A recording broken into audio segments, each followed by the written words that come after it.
Lieutenant Nathan Reed froze in the darkened hallway, house key still dangling from his fingers.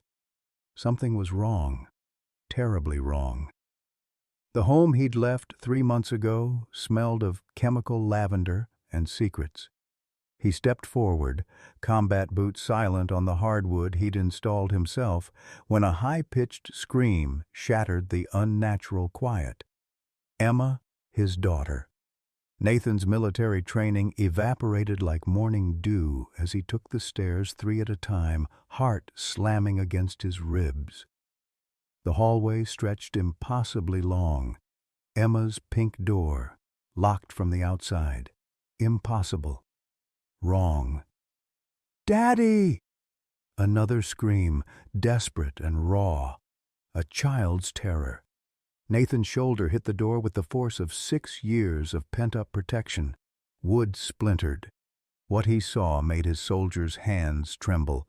6-year-old Emma cowering in the corner, cheek blazing red, while his new wife, Vanessa, stood over her with a pillow. How long had this been happening while he was away defending strangers? Leave a like and share your thoughts in the comments along with the city you're watching from now. Let's continue with the story. Nathan Reed had always believed that coming home from deployment would be the easiest part of military service. At 38, the decorated Army lieutenant had survived 3 tours in combat zones, led extraction missions under heavy fire, and earned commendations that filled a shadow box in his study. But nothing in his military training had prepared him for the war he now faced in his own home. Emma Reed had her mother's eyes, deep blue with flecks of gray that caught the light when she laughed. At 6 years old, she possessed an artistic talent that astonished her teachers and a quiet wisdom beyond her years. Before Nathan's 3-month training assignment, Emma had been a whirlwind of creativity and light. Now, standing in her demolished bedroom doorway, Nathan barely recognized the hollow-eyed child huddled against the wall. "What the hell is going on here?" Nathan's voice was dangerously quiet as he stepped into the room, positioning himself between Emma and Vanessa. Vanessa Miller Reed lowered the pillow, her expression shifting seamlessly from rage to concern. At 34, she maintained the beauty that had first caught Nathan's attention at the coffee shop near base. Honey blonde hair, delicate features, and a smile that had once seemed genuine. "Nathan, you're home early. Emma was having a tantrum and I was just trying to calm her down." The lie hung in the air between them, as palpable as the fear emanating from the corner where Emma trembled. "She fell earlier," Vanessa continued, gesturing vaguely toward Emma's reddened cheek. "You know how clumsy she can be." Nathan didn't turn his back on Vanessa as he crouched beside his daughter. "Hey, sunshine," he whispered, using the nickname that had once made Emma giggle. "I'm home now." Emma didn't speak, didn't reach for him. She simply stared, as if assessing whether he was real or another disappointment. The household Nathan had left behind included not just Vanessa, but her 14-year-old son, Connor, a sullen teenager with his mother's looks and none of her charm, and the frequent presence of Patricia Holloway, Vanessa's 65-year-old mother whose smile never reached her calculating eyes.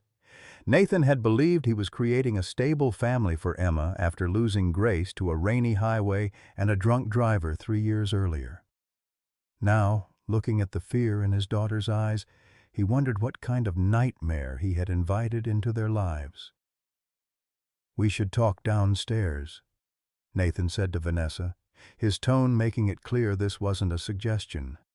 As he gently lifted Emma into his arms, he noticed how light she felt, how her ribs pressed against her pajama top, how she smelled not of the strawberry shampoo she loved, but of that artificial lavender that permeated the house. Emma's small hand clutched weakly at his uniform, as if she wasn't sure whether to hold on or push away. Whatever had happened in his absence, Nathan knew with absolute certainty that his most important mission had just begun. The enemy was no longer overseas. The battlefield was his home, and the stakes were higher than any combat operation he'd ever led. Nathan settled Emma on the living room couch, wrapping her in the faded pink blanket that had once belonged to Grace. The child curled into herself, making her small body even smaller, eyes tracking Vanessa's movements as if watching a predator. "Why don't you make us some coffee?" Nathan suggested to Vanessa, his tone casual, but his eyes hard. "We have a lot to catch up on." When Vanessa disappeared into the kitchen, Nathan knelt before Emma. "I need to talk to Vanessa for a bit, Sunshine. Will you be okay here for a few minutes? I'll be right in the kitchen where you can see me." Emma nodded, a barely perceptible movement. Her fingers clutched the edge of the blanket until her knuckles whitened. In the kitchen, Vanessa busied herself with the coffee maker, her movements too precise, too controlled. "I wasn't expecting you until tomorrow," she said, not turning to face him. "Clearly." Nathan leaned against the doorframe, blocking the exit. "Where are Emma's toys?" "Her drawings? The house looks different." "I've been organizing. You know how cluttered things get." Vanessa measured coffee grounds with scientific precision. "Emma's been having a difficult time. Tantrums, lying, refusing to eat. Dr. Garner thinks she might have some developmental issues." Nathan's jaw tightened. "Dr. Garner? You took her to a different doctor? What happened to Dr. Martinez?" "She wasn't taking Emma's problems seriously. Thomas, Dr. Garner, specializes in childhood behavioral disorders." The coffee maker gurgled, filling the silence between them. Nathan's mind raced. The Emma he knew wasn't prone to tantrums. She was thoughtful, sometimes too serious for a child her age, but never difficult. "Where's Connor?" Nathan asked, scanning the kitchen. Another change. The refrigerator that had once been covered with Emma's artwork was now pristine, adorned only with a neat calendar and a grocery list in Vanessa's handwriting. "At a friend's house. He'll be back tomorrow."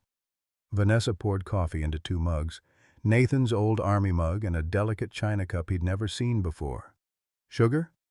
"No." She slid his mug across the counter, finally meeting his eyes. "You seem tense, Nathan. Was the training difficult?" "Not as difficult as coming home to find my daughter terrified and locked in a room." Nathan didn't touch the coffee. "Want to explain that?" Vanessa's expression shifted, vulnerability replacing the controlled facade. "You don't understand what it's been like. Emma's been impossible since you left, refusing to follow rules, throwing things, screaming all night. The doctor prescribed a mild sedative to help her sleep, but she won't take it. I was at my wit's end tonight." Nathan studied his wife, searching for the woman he'd married, the compassionate, patient woman who had seemed so eager to be a mother to Emma. "That doesn't explain why her door was locked from the outside. She's been sleepwalking, Dr. Garner suggested we secure her room at night for her own safety." Lies. Nathan could taste them, bitter as gunpowder. But confrontation now would only drive the truth deeper underground. He needed to understand what he was facing before he acted. "I'd like to speak with Dr. Garner myself," he said. "And I'll be taking Emma to see Dr. Martinez tomorrow." Vanessa's smile tightened. "Of course. Whatever you think is best." She reached for his hand across the counter. "I've missed you, Nathan. It's been hard without you here." Nathan forced himself to accept her touch, though every instinct screamed to pull away. "I'm home now. Things will get better." Later that night, after Vanessa had gone to bed, Nathan sat beside Emma's bed, watching her fitful sleep. He'd insisted on keeping her door open, claiming he wanted to hear her if she needed him. The truth was, he couldn't bear the thought of her waking up imprisoned again. The room felt wrong. The colorful posters of butterflies and oceans that Emma had loved were gone, replaced by bland beige walls. Her bookshelf held only a few pristine volumes, not the well-loved dog-eared stories she'd read over and over. Her art supplies, the high-quality colored pencils and sketching pads that had been her last birthday gift from Nathan, were nowhere to be seen.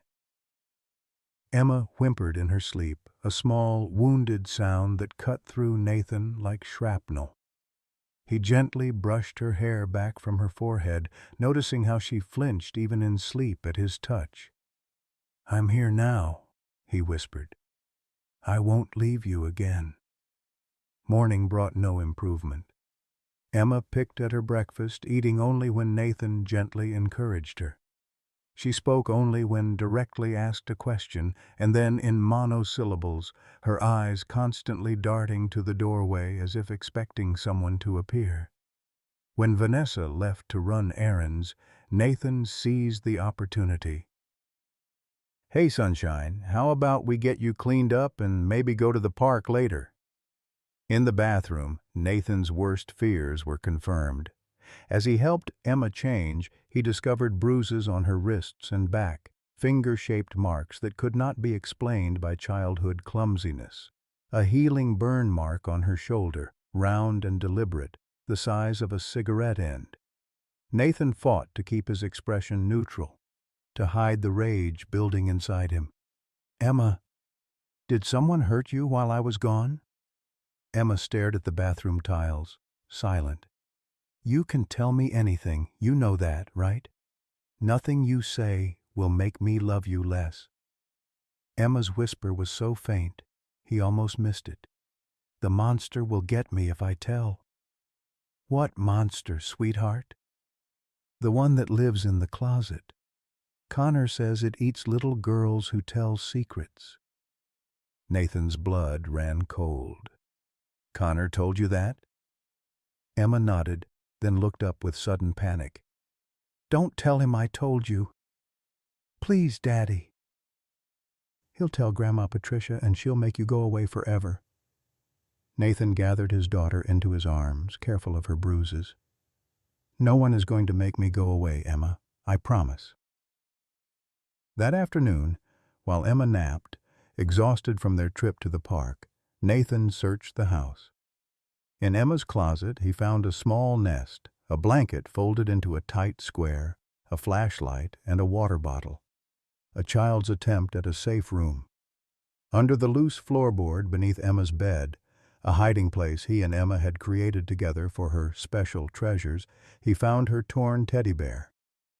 Inside the ripped seam were folded scraps of paper with childish handwriting.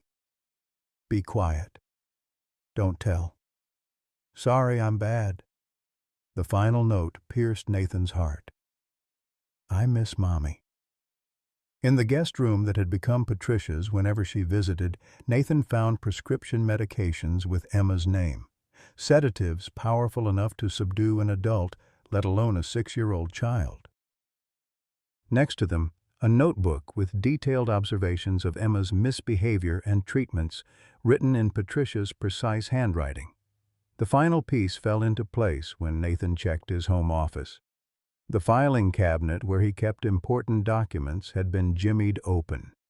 Emma's trust fund paperwork, the substantial inheritance from Grace's parents that would transfer to Emma at 18, was missing several pages. In their place was a power of attorney form granting Vanessa access to the funds for the child's care and treatment. The signature at the bottom was a crude forgery of Nathan's handwriting. Nathan's military training took over. Assess the threat, gather intelligence, formulate a strategy, execute with precision. He couldn't confront Vanessa directly, not yet. Doing so would only put Emma at greater risk. He needed evidence that would stand up in court, and he needed allies. That evening, Nathan called Emma's school, arranging to meet with her teacher the next morning. Then he contacted Dr. Martinez, explaining that he needed to bring Emma in for an urgent appointment. Finally, he texted his old Army buddy Marcus, "Need surveillance equipment, off the books, tomorrow." When Vanessa returned home with Connor in tow, Nathan greeted them with calculated normalcy, watching as Connor smirked at Emma across the dinner table, as Vanessa's solicitous questions about his training concealed subtle digs about his long absence, as Emma pushed food around her plate, taking bites only when directly instructed. "Everything okay, Lieutenant?" Vanessa asked, her use of his rank a subtle reminder of the distance between them. You seem distracted. Nathan smiled, channeling every undercover operation he'd ever run. Just readjusting to civilian life. I miss my girls when I'm away. That night, after everyone had gone to bed, Nathan checked on Emma one last time. She was asleep, curled tight around her torn teddy bear, face furrowed even in slumber. Nathan carefully placed a small voice-activated recorder beneath her bed, then pressed a gentle kiss to her forehead. I will fix this, he promised in a whisper. Whatever it takes. Lauren Weber's kindergarten classroom was empty of children when Nathan arrived the next morning, the tiny chairs stacked on tables and the morning sun streaming through windows decorated with paper butterflies. The teacher herself, a petite woman with kind eyes and a no-nonsense ponytail, was arranging books on a shelf when Nathan knocked on the open door. Lieutenant Reed, she said, straightening immediately. Thank you for coming in before class. Thank you for making the time, Nathan replied, ducking slightly to enter the classroom designed for people a third his size. I needed to speak with you about Emma. Lauren gestured to her desk, the only adult-sized furniture in the room. I've been concerned about her for weeks now, she said as they sat. I was planning to call you when you returned from deployment. What have you noticed? Nathan kept his voice steady, professional, as if this were a mission briefing and not a conversation about his daughter's suffering. Lauren pulled out a folder. Emma has always been quiet but thoughtful, one of my most creative students. But in the past 2 months, she's become... She hesitated, choosing her words carefully. Withdrawn. She doesn't participate in class discussions anymore. She sits alone during free play. Last week, when Jeremy accidentally knocked over her block tower, she didn't get upset. She just froze, like she was waiting for something terrible to happen. She opened the folder, revealing a series of drawings. We do art therapy every Friday. This is Emma's work from 4 months ago. The drawing showed 3 smiling figures, clearly Nathan, Emma, and Vanessa, standing in front of a house with a bright yellow sun overhead. Standard, happy family artwork from a kindergartner. And these are from the past 6 weeks. The progression was chilling. Each drawing became darker, more chaotic. The most recent showed a small figure, presumably Emma, huddled in what appeared to be a closet or small space, while large, menacing shadows loomed outside. I asked Emma about this drawing, Lauren said quietly. She told me it was her safe place where the monsters can't reach. When I asked who the monsters were, she clammed up completely. Nathan felt cold despite the warm classroom. Has she mentioned anything about her stepbrother or her grandmother? She rarely speaks about home at all anymore. But she did have a strong reaction when Patricia picked her up 2 weeks ago instead of Vanessa. Emma had an accident, wet herself, which has never happened before. Patricia told me Emma was acting out for attention and that they were seeking psychiatric help. Nathan's jaw tightened. Without my knowledge or consent. I suspected as much. Lauren hesitated, then continued. Lieutenant Reed, I'm a mandated reporter. I've documented my concerns, but without concrete evidence of abuse. I understand. Nathan did understand, all too well. The system designed to protect children like Emma was riddled with gaps large enough for predators to slip through. What happens in your reports? They go to the school counselor who decides whether to involve Child Protective Services, but our counselor is new, overwhelmed, and... She lowered her voice. Patricia Holloway is on the board of the district's Education Foundation. She has influence. Nathan nodded, processing this new information. May I have copies of your reports and Emma's drawings? Of course. Lauren began gathering the papers. There's something else. Last week, Emma brought this to school. She was very secretive about it, keeping it in her pocket until art time. She handed Nathan a folded piece of construction paper. Inside was a crude map of what appeared to be a house, their house, with an X marked in what would be Emma's bedroom closet, and the words, "Help me," written in shaky kindergarten letters. Nathan's hands trembled slightly as he folded the paper and tucked it into his jacket. "Thank you, Miss Weber." "Lauren, please." She met his eyes directly. "Whatever's happening, Emma needs help. If there's anything I can do—" "Actually," Nathan said, "there is one thing." Dr. Thomas Garner's office was located in a modern medical complex across town, much farther from their home than Dr. Martinez's family practice where Emma had been treated since birth. The waiting room was decorated in soothing neutrals, with framed degrees on the wall highlighting Garner's specializations in child psychology and behavioral disorders. The receptionist looked up as Nathan approached. "May I help you?" "I'm Lieutenant Nathan Reed. I believe my wife has been bringing my daughter Emma here." "I'd like to speak with Dr. Garner." The woman's expression shifted subtly. "Do you have an appointment?" "No, but this is urgent family business concerning my daughter's treatment." "I'll see if the doctor is available." She disappeared through a door, returning moments later. "Dr. Garner can see you for a few minutes between patients." Thomas Garner was younger than Nathan had expected, early 50s, with silver-streaked dark hair and designer glasses that matched his expensive-looking suit. He rose from behind his desk when Nathan entered, extending his hand. "Lieutenant Reed, this is unexpected." Nathan shook the offered hand, noting the firm grip and the assessing gaze. "I've been deployed for the past 3 months. I returned to find my daughter withdrawn, fearful, and apparently being medicated without my knowledge or consent." Garner's expression remained neutral. "Please, sit down. I understand your concern, but I assure you everything has been done with proper authorization. Your wife brought Emma to me with significant behavioral issues, violent outbursts, self-harm tendencies, sleep disturbances." "My daughter has never been violent," Nathan said flatly. "With all due respect, Lieutenant, children often present differently at home than at school or with non-custodial parents. The divorce— My first wife died 3 years ago in a car accident. Emma and I have never been separated until this deployment, and I have full custody." A flicker of surprise crossed Garner's face. "I see. Well, Mrs. Reed presented documentation indicating she had medical decision-making authority while you were deployed." "May I see this documentation?" Garner hesitated. "That would be in Emma's file. Patient confidentiality." "I am her father and legal guardian," Nathan interrupted, his voice carrying the quiet authority that had commanded men in battle.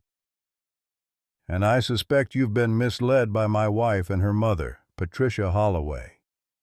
At the mention of Patricia's name, Garner's expression changed, a tightening around the eyes, a slight stiffening of his posture. "Patricia is naturally concerned about her granddaughter's welfare. Patricia is not Emma's grandmother. She is my second wife's mother and has no legal relationship to my daughter." Nathan leaned forward. "Dr. Garner, I've discovered bruises on my daughter consistent with physical abuse. I've found her hiding in her closet because she's terrified of monsters that her stepbrother tells her will eat her if she reveals what's happening at home. And I've found prescription medications with your signature that could sedate a child 3 times Emma's size." Sweat beaded on Garner's forehead. "Lieutenant Reed, these are serious allegations. Not allegations, facts. Facts that I will be discussing with the medical board, with Child Protective Services, and with the police." Nathan stood. "I'm taking Emma to her regular pediatrician today for documentation of her injuries. I suggest you get your paperwork in order, doctor. You're going to need it." Garner rose as well, his composure cracking. "You don't understand. Patricia Holloway is a manipulative abuser who's now targeting my daughter. And you're either complicit or criminally negligent." Nathan turned to leave, then paused at the door. "One more thing. If anyone from your office contacts my wife or Patricia Holloway about this conversation, I will consider it witness tampering. Are we clear?" Garner nodded stiffly, his face pale. The morning's confrontations had left Nathan mentally exhausted, but more determined than ever. As he drove to meet Marcus, he called Dr. Martinez's office, securing an emergency appointment for the afternoon. Then he called his commanding officer, requesting emergency family leave. Marcus Johnson was waiting at their designated meeting spot, a nondescript diner on the outskirts of town. At 40, Marcus had the lean build and vigilant eyes of the intelligence operative he'd been during their shared deployments. Now working in private security, he remained one of the few people Nathan trusted implicitly. "You look like hell, Reed," Marcus said as Nathan slid into the booth. "Feel worse," Nathan replied. "Thanks for coming." "Always." Marcus pushed a coffee toward him. "What kind of surveillance are we talking about?" Nathan explained the situation in terse, precise language, the same way he would have briefed a mission. Marcus listened without interrupting, his expression darkening as the details unfolded. "Jesus, Nathan." Marcus shook his head when Nathan finished. "And you're sure about this? I've seen the bruises. I've seen the fear in Emma's eyes. And I found documentation of the financial angle. They're after Emma's trust fund." Marcus nodded, all business now. "All right, here's what I brought." He slid a nondescript gym bag across the table. 2 nanny cams disguised as smoke detectors, 4 audio recorders with voice activation, software to download and encrypt the recordings directly to your phone, and a GPS tracker in case they try to move Emma. "Thanks, Marcus." Nathan reached for his wallet, but Marcus waved him off. "This one's on me. Consider it payback for Kandahar." His expression softened slightly. "How's Emma holding up?" "She's—" Nathan's voice caught unexpectedly. "She's trying to be brave, but she's terrified. And I don't know how long this has been happening, what she's been through while I was gone." Marcus's hand closed briefly over Nathan's shoulder. "We'll get the evidence you need, and then we'll nail these bastards to the wall." That afternoon, Dr. Martinez's examination confirmed Nathan's worst fears.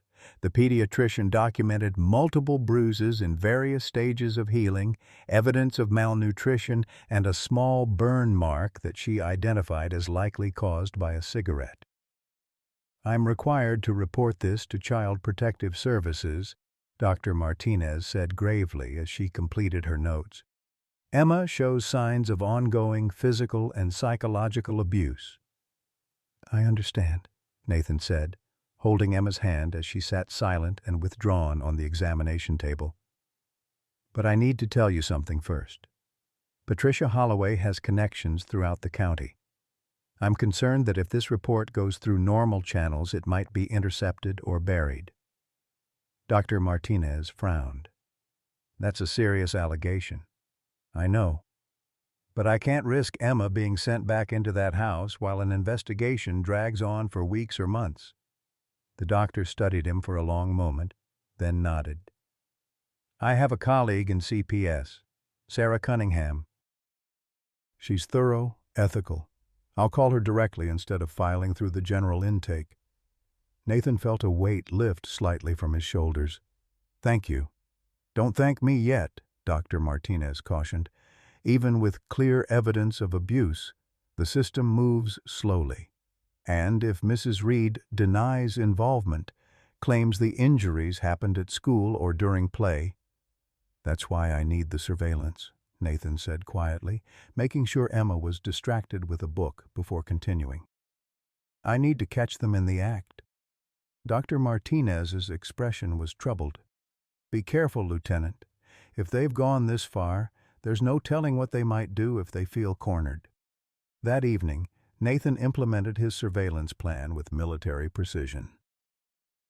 While Vanessa took Emma grocery shopping, an outing Nathan had suggested to get them out of the house, he installed the disguised cameras in Emma's room and the living room and placed audio recorders throughout the house. The GPS tracker went into Emma's favorite stuffed animal, the torn teddy bear Nathan had carefully repaired while she napped. When Vanessa and Emma returned, Nathan was waiting with dinner preparation underway, a normal domestic scene that concealed his seething rage and methodical planning. "This is a nice surprise," Vanessa commented, setting grocery bags on the counter.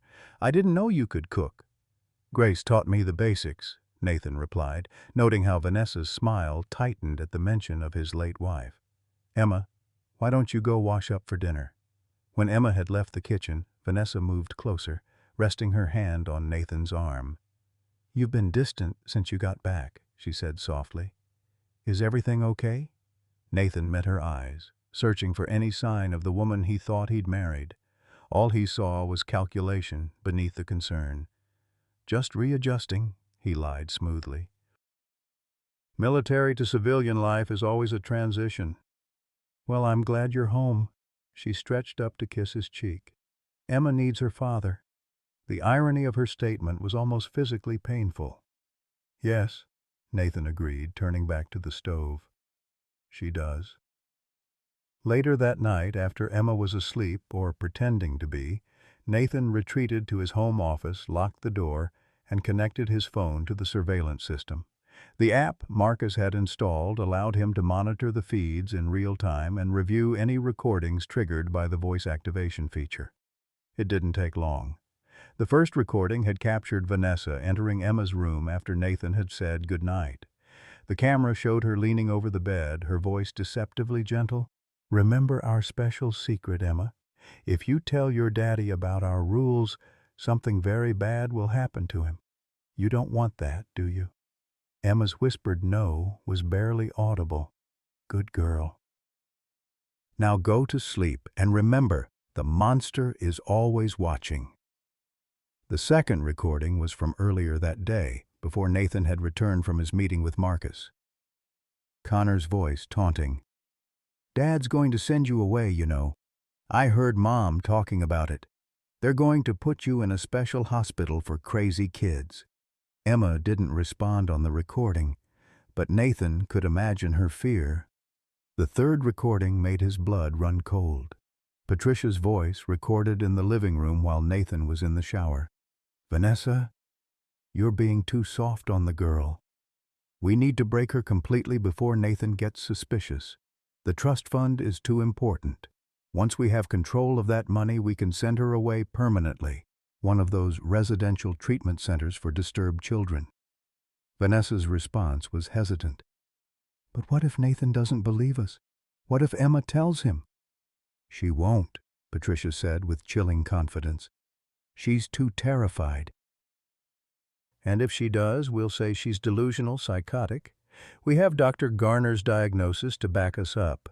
Nathan will have no choice but to institutionalize her." Nathan listened to recording after recording, each more damning than the last. By midnight, he had compiled irrefutable evidence of a coordinated campaign of psychological and physical abuse aimed at isolating Emma, breaking her spirit, and ultimately gaining control of her inheritance. His hands shook as he downloaded the files to a secure cloud storage location Marcus had set up. Then he sent a text to Dr. Martinez. "Evidence secured. Please have your CPS contact call me tomorrow. Urgent." As he prepared for bed, Nathan heard a soft knock at his door. Opening it, he found Emma standing in the hallway, clutching her teddy bear. "Daddy?" Her voice was small, uncertain. "Can I sleep with you tonight? I had a bad dream." Nathan knelt down to her level. "Of course, sunshine. You can always come to me if you're scared." As Emma curled against him in the darkness, her tiny body finally relaxing into true sleep, Nathan stared at the ceiling, planning his next moves. The evidence was damning, but he knew Patricia would fight back with everything she had. The confrontation to come would be ugly, potentially traumatic for Emma. He needed a safe place for her, someone who could protect her, while he dealt with Vanessa, Connor, and Patricia. Just before dawn, the answer came to him. Martha Wilson, the elderly neighbor who had been a military nurse in her younger days, who had known Grace, who had always had a soft spot for Emma. Nathan had seen the concern in her eyes yesterday when she'd watched Emma playing listlessly in the backyard. In the morning, he would speak with Martha. He would show her the evidence, ask for her help, and then he would set in motion the final phase of his plan to save his daughter, no matter the cost. Morning sunlight filtered through Martha Wilson's kitchen curtains, casting dappled patterns across the worn oak table where Nathan sat, his untouched coffee growing cold. The 85-year-old woman across from him remained perfectly still as she listened to the recordings, her weathered hands folded tightly together, the only sign of her distress the whitening of her knuckles. "I served as a combat nurse in Vietnam," Martha said when the final recording ended. "Saw things that haunt me still. But this—" She shook her head, the movement sharp with anger. "To torture a child this way. For money." "I need somewhere safe for Emma," Nathan said, his voice low despite the fact that they were alone. "Just for a few days until I can get the legal wheels turning." Martha's pale blue eyes, sharp despite her years, met his directly. "Bring her here, today. Say it's for ice cream and stories about her mother." "I knew Grace since she was in pigtails. I have photos Emma's never seen." "Patricia has connections throughout the county," Nathan warned. "If she suspects—" "Patricia Holloway doesn't scare me," Martha interrupted, steel in her tone. "My late husband was a judge on the federal bench for 30 years. I still have friends in high places, Lieutenant." Nathan felt a weight lift from his shoulders. "Thank you." "Don't thank me. Just bring that child to safety." Martha's expression softened slightly. "And Nathan? The Lord helps those who help themselves, but He doesn't look kindly on those who harm little ones. Sometimes His justice needs a helping hand." Nathan recognized the implicit permission in her words, permission to do whatever was necessary to protect Emma. Back at home, Nathan found Emma alone in the backyard, sitting motionless on the swing set he'd built the summer before. The sight broke his heart. The Emma he knew would have been pumping her legs, demanding to go super high, her laughter carrying across the yard. "Hey, sunshine," he called softly, approaching slowly to avoid startling her. "How about we go visit Mrs. Martha today? She was asking about you." Emma's gaze remained fixed on the ground. "Is Vanessa coming?" "No, sweetheart. Just you and me." A flicker of interest crossed her face. "What about Connor? And Grandma Patricia?" "They're not invited," Nathan said, keeping his tone light. "Mrs. Martha wants to show you some pictures of your mom when she was little. Would you like that?" Emma nodded, a tiny movement but the first sign of genuine enthusiasm Nathan had seen since his return. "Great. Why don't you go pick out a toy to take with you while I pack a few things?" As Emma shuffled toward the house, Nathan texted Marcus, "Operation set for today. Need extraction protocol ready by 1600. In Emma's room, Nathan packed a small backpack with several changes of clothes, her toothbrush, and the few toys that hadn't mysteriously disappeared during his deployment. He hesitated, then added her mother's photo from the bedside table, the one picture of Grace that had remained untouched. "Where are you going with that?" Nathan turned to find Connor lounging in the doorway, his lanky 14-year-old frame blocking the exit. The boy's expression was a mixture of suspicion and malice. "Emma and I are going to visit a friend," Nathan replied calmly, zipping the backpack closed. Connor snorted. "Mom says Emma can't leave the house. She's been bad. Your mother isn't here, and Emma is my daughter." Nathan straightened to his full height, using the physical advantage intentionally. "Now step aside." Something in Nathan's tone, or perhaps the cold calculation in his eyes, made Connor back down. The teenager moved aside, but not without a parting shot. "Mom and Grandma won't like this. You'll be sorry." "I'm counting on it," Nathan murmured as he brushed past the boy. He found Emma in her closet, her safe place, clutching her repaired teddy bear. "Ready to go, sunshine?" She emerged cautiously, eyes darting around as if expecting an ambush. "Will we come back here?" The question carried weight far beyond its simple words. Nathan knelt to her level. "Emma, I need you to listen carefully. You don't have to be afraid anymore. I won't let anyone hurt you. Not Vanessa, not Connor, not Patricia. No one." Emma studied his face, searching for the truth with an intensity no 6-year-old should possess. "Promise?" "I swear it on my life." Her tiny hand slipped into his, trusting despite everything. "Okay, Daddy." At Martha's house, Emma remained wary at first, perched on the edge of the floral couch like a bird ready to take flight. Martha, showing the intuition that had made her an exceptional nurse, kept her distance, speaking softly as she brought out photo albums and cookies. "Your mama was about your age in this one," Martha said, pointing to a faded photograph of a gap-toothed Grace standing proudly beside a science fair project. "Smart as a whip, just like you." Gradually, Emma relaxed, inching closer to see the photos. By the third album, she was leaning against Martha's side, asking questions about her mother's childhood adventures. Nathan watched this transformation with a mixture of relief and renewed rage. This was the Emma he knew, curious, engaged, capable of joy. What Vanessa and Patricia had done was not just abuse. It was systematic destruction of a child's spirit. "Martha's going to watch you for a little while," Nathan explained gently when the photo albums were finished. "I need to take care of some important business, but I'll be back soon." Emma's face immediately clouded with fear. "No, don't leave me." "It's okay, Emma," Martha interjected smoothly. "Your daddy's not going far, and I thought you might help me bake some snickerdoodles, your mama's favorite. I've got all her old recipe cards." Emma hesitated, torn between fear and temptation. "Will you come back today, Daddy? Promise?" "I promise," Nathan said, kissing her forehead. "And when I do, things are going to be better." "You'll see." In the hallway, out of Emma's earshot, Martha gripped Nathan's arm with surprising strength.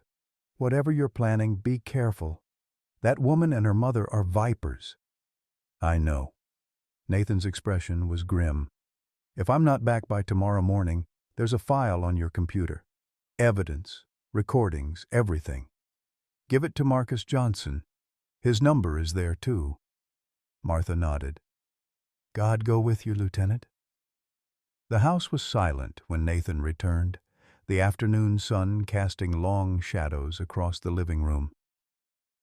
He moved methodically through each room, confirming what he'd suspected. Vanessa, Connor, and Patricia were gone, likely shopping or plotting their next move. Perfect timing. Nathan went directly to his office, unlocked the gun safe hidden behind a false panel, and removed his service pistol. He checked it thoroughly, loaded it, then secured it in a shoulder holster beneath his jacket. This wasn't about using the weapon. It was about being prepared for any contingency.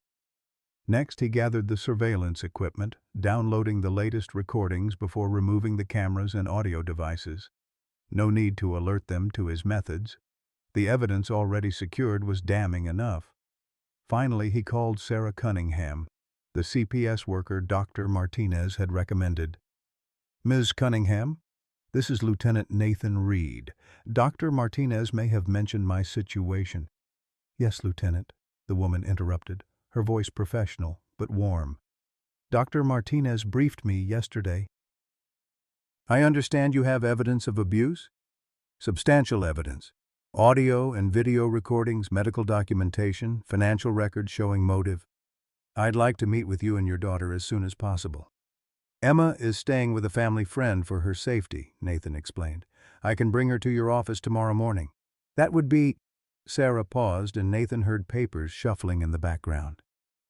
"Actually, I have a cancellation this afternoon at 4. Could you make that?" "We'll be there." Nathan had just ended the call when he heard the front door open, followed by the sound of multiple voices: Vanessa, Connor, and the sharp, authoritative tone of Patricia. Showtime.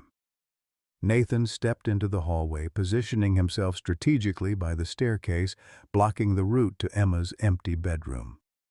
"Welcome home," he said, his voice neutral but carrying. All three froze, Vanessa recovering first. "Nathan? We were just out shopping." "Where's Emma?" "Safe," Nathan replied simply. Patricia moved forward, her 65 years doing nothing to diminish her commanding presence. Her steel-gray hair was pulled back in a severe bun, her expensive clothing immaculate, her smile not reaching her cold eyes. "What do you mean, safe? Isn't she upstairs in her room where she belongs?" "No, Patricia, she's not. And she won't be coming back to this house until certain matters are resolved." Vanessa's expression shifted from false concern to calculation. "Nathan, what are you talking about? Emma needs to be home taking her medication." "The medication Dr. Garner prescribed based on false symptoms you reported?" Nathan's voice remained calm, but with an edge that made Connor take an involuntary step backward. "Or perhaps you mean the sedatives you've been forcing down her throat to keep her compliant while you abuse her?" "Abuse?" Vanessa gasped, a perfect performance of shocked innocence. "Nathan, how could you even think? I've seen the bruises, Vanessa. I've documented the cigarette burns. I've heard Emma's terror when she talks about the monsters that punish her if she tells the truth." Patricia stepped forward, taking control as she always did. "Lieutenant Reed, you've clearly been under tremendous stress. Military service, the loss of your first wife, now the challenges of raising a troubled child." "Emma isn't troubled," Nathan cut in, his gaze steady on Patricia. "She's traumatized by systematic psychological and physical abuse orchestrated by you, executed by your daughter, and reinforced by your grandson, all to gain control of Emma's trust fund." A flicker of something, surprise, respect, crossed Patricia's face before she regained her composure. "These are serious allegations, Lieutenant. Allegations that a decorated military officer with documented combat stress might make in a state of paranoia." The implication was clear. They would paint him as unstable, discredit his claims by using his military service against him. "I've already filed a report with Child Protective Services," Nathan said. "Emma has been examined by her regular pediatrician, who documented multiple injuries consistent with ongoing abuse. We have an appointment with CPS this afternoon." Vanessa's facade cracked. "You had no right. She's my daughter, too." "No, Vanessa, she's not. You're her stepmother, a legal distinction that matters, especially since I never adopted Connor and you never adopted Emma." Connor, who had been watching the exchange with growing unease, spoke up. "Where is she? What did you do with her?" Nathan noted the genuine concern in the boy's voice, the first authentic emotion he'd witnessed from Connor. Perhaps there was hope for the teenager yet, if he could be separated from Patricia's influence. "She's safe," Nathan repeated, "away from this house and the people who have been hurting her." Patricia's smile turned predatory. "Lieutenant Reed, do you really think you can win this battle? I sit on the board of 3 charitable foundations in this county. I play bridge with Judge Carson's wife. The chief of police was my late husband's fishing buddy. One phone call, and your custody of Emma will be suspended pending a psychological evaluation." "You're welcome to try," Nathan replied, his military training allowing him to maintain his calm in the face of her threats. "But before you make that call, you should know that I have recordings. Hours of them. You, Vanessa, and Connor, in your own voices, discussing how to break Emma's spirit, planning how to gain control of her trust fund, detailing the abuse you've inflicted and intend to continue." The color drained from Patricia's face. "You're bluffing. Would you like me to play them for you? Perhaps the one where you instruct Vanessa to increase Emma's sedatives so she'll be too disoriented to speak to me when I returned?" Or maybe Connor's creative descriptions of the monster that will eat Emma if she tells anyone the truth. Vanessa turned to her mother, panic evident in her expression. "Mom, what do we do?" For once, Patricia seemed at a loss for words, her carefully constructed plans crumbling before her eyes. Nathan pressed his advantage. "Here's what's going to happen. I'm taking Emma to CPS this afternoon. They'll open an investigation. During that investigation, none of you will attempt to contact Emma or approach her in any way. If you do, the recordings go directly to the police and I file for emergency sole custody." "You can't just take her," Vanessa protested weakly. "I'm not taking her. And I'm protecting her from abuse, as is my legal and moral obligation as her father." Nathan's gaze swept over all three of them. "You have until tomorrow morning to remove your belongings from this house. After that, the locks will be changed, and any remaining items will be considered abandoned." Connor's eyes widened. "You're kicking us out. You can't do that." "This house belongs to me. It was purchased before I married your mother and remains solely in my name." Nathan turned his attention back to Patricia.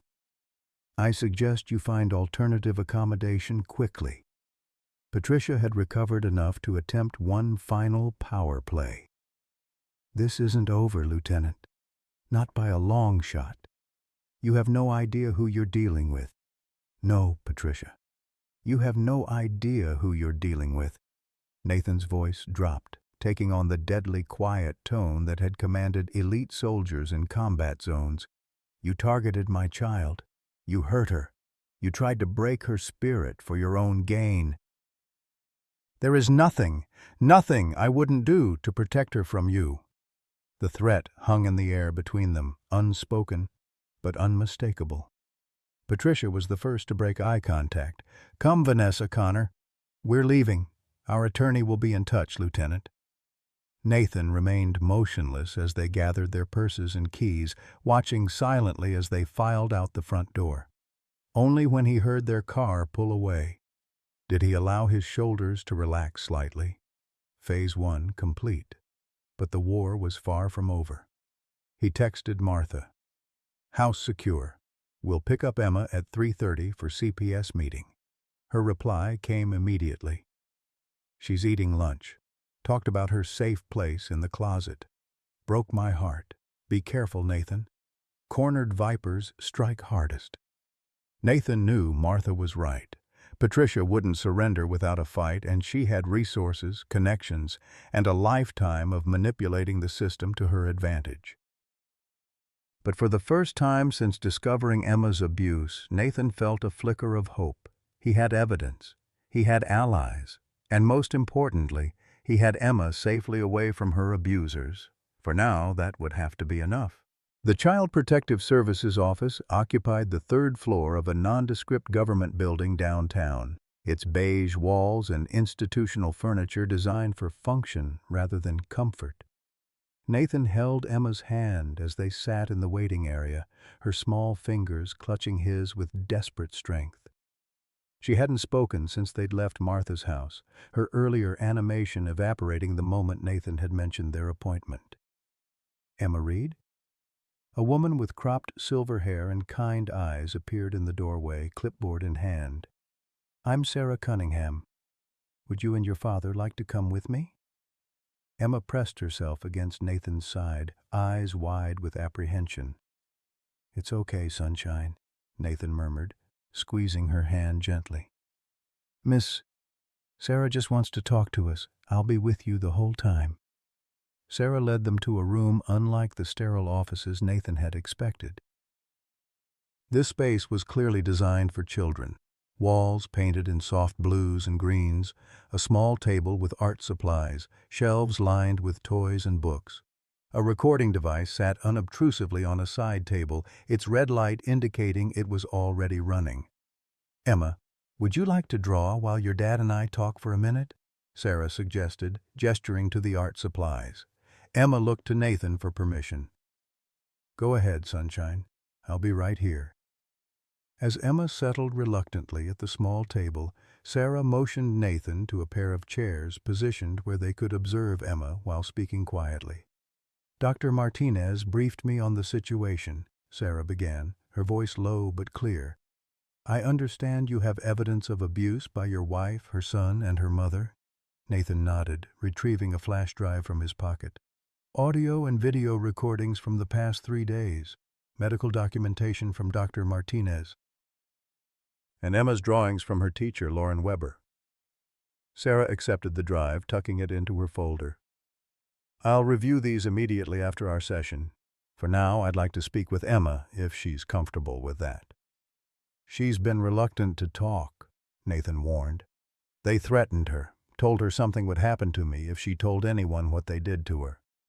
Sarah's expression hardened momentarily before returning to professional calm. "That's unfortunately common in abuse cases. Children are often more worried about protecting their loved ones than themselves." She moved to join Emma at the drawing table, sitting not across from the child but at a slight angle, close enough to engage, far enough not to intimidate. "That's a beautiful drawing, Emma," Sarah commented, looking at the paper where Emma had sketched what appeared to be a closet interior. "Can you tell me about it?" Emma's crayon stilled. She glanced at Nathan, who nodded encouragingly. "It's my safe place," she whispered finally, "where the monsters can't get me." "And who are the monsters, Emma?" Emma shook her head vigorously, dropping the crayon as if it had burned her. Sarah didn't press. Instead, she picked up a purple crayon and began drawing on her own sheet of paper. "You know, when I was a little girl, I had monsters too. Mine lived under my bed. My grandma taught me a special monster-fighting spell. Would you like to learn it?" Interest flickered in Emma's eyes despite her fear. She nodded slightly. "The spell goes like this. Monsters aren't real, but scary people are. They can't hurt me anymore because brave helpers are near." Sarah's gentle voice gave the simple words a rhythmic, incantation-like quality. "Sometimes the brave helpers are police officers or doctors or people like me whose job is to keep children safe." Emma picked up her crayon again, adding a small figure to her drawing, herself, huddled in the closet, safe place. "Emma, did someone hurt you?" Sarah asked softly. "It's okay to tell the truth. You won't be in trouble, and neither will your dad." Emma's eyes filled with tears. "Vanessa gets mad a lot. She says I'm bad. Connor says the monster will eat me if I tell. And Grandma Patricia," her voice broke, "she burns me with her cigarette when I cry too loud." Nathan felt physically ill, his hands clenching into fists as he fought to maintain his composure. The cigarette burns, the tiny circular scars Dr. Martinez had documented, his 6-year-old daughter being tortured while he was away serving his country. Sarah maintained her professional demeanor, though a muscle tightened in her jaw. "Thank you for being so brave and telling me that, Emma. Can I ask you one more question? When did this start happening?" Emma's voice was barely audible. "After Daddy left. Vanessa said we had to follow new rules, that Daddy didn't want me anymore because I'm too much trouble." The session continued for another 40 minutes, Sarah gently guiding Emma through her experiences while being careful not to re-traumatize her. By the end, Emma had produced 3 more drawings. One of Vanessa looming over her bed at night, one of Connor with sharp monster teeth, and one of Patricia holding what was clearly a cigarette near Emma's arm. When Sarah finally signaled that they had enough for now, Nathan knelt beside Emma's chair. "You did so well, Sunshine. I'm so proud of you for telling the truth." Emma looked up at him, her blue eyes swimming with tears and confusion. "Are they going to be mad at me? Will the monster come?" "No, sweetheart. The monsters can't hurt you anymore. I promise." Nathan gathered her into his arms, feeling her tiny body trembling against his chest. Sarah walked them to her office, where she outlined the next steps while Emma looked through a picture book in the corner. Based on Emma's disclosures and the evidence you've provided, I'm filing an emergency protective order, Sarah explained, her tone professional but with an undercurrent of controlled anger. This will legally prohibit Vanessa, Connor, and Patricia from contacting Emma or coming near your home. What about custody? Nathan asked. You already have full legal custody as Emma's biological father, correct? When Nathan nodded, Sarah continued, Then that simplifies things. I'll recommend that custody remain with you, with supervised visitation suspended for Vanessa pending the completion of our investigation and potential criminal charges. Criminal charges? Physical abuse of a child is a felony, Lieutenant Reed. The cigarette burns alone. Sarah paused, composing herself. We'll be involving the police. The recordings you provided will be crucial evidence. Nathan felt a weight simultaneously lift from and settle onto his shoulders. Justice for Emma meant a criminal investigation, court proceedings, possibly a trial where Emma might have to testify, more trauma for his already traumatized child. What happens now? He asked. Go home. Take care of Emma. I'll file the paperwork today, and the protective order should be in place by tomorrow morning. Sarah's expression softened as she glanced at Emma. She's going to need therapy, someone specialized in childhood trauma. I can provide recommendations. Thank you. Nathan hesitated, then voiced his deepest fear. What if Patricia fights this? She has connections in this county. So do I, Sarah interrupted firmly. And unlike Patricia Holloway, I have a sworn duty to protect children, not social standing. She handed Nathan her card. My cell number is on the back. Call me anytime, day or night, if you have concerns. As they left the building, Nathan felt the weight of watchful eyes. Scanning the parking lot, he spotted a familiar car idling across the street. Patricia's silver Mercedes. The windows were tinted, but Nathan had no doubt she was inside, monitoring their movements. Change of plans, sunshine, he said cheerfully to Emma, turning away from his truck and walking instead toward the coffee shop on the corner. How about some hot chocolate before we head home? Once inside the cafe, Nathan texted Marcus. Being watched.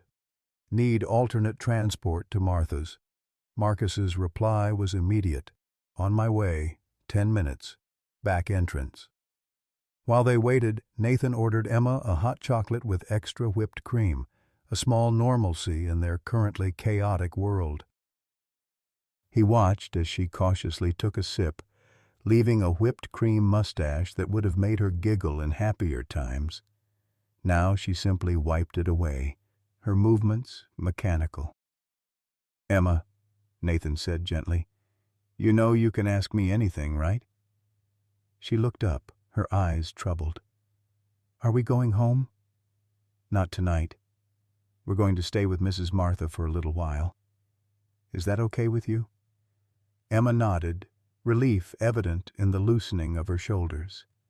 I like Mrs. Martha. She doesn't yell.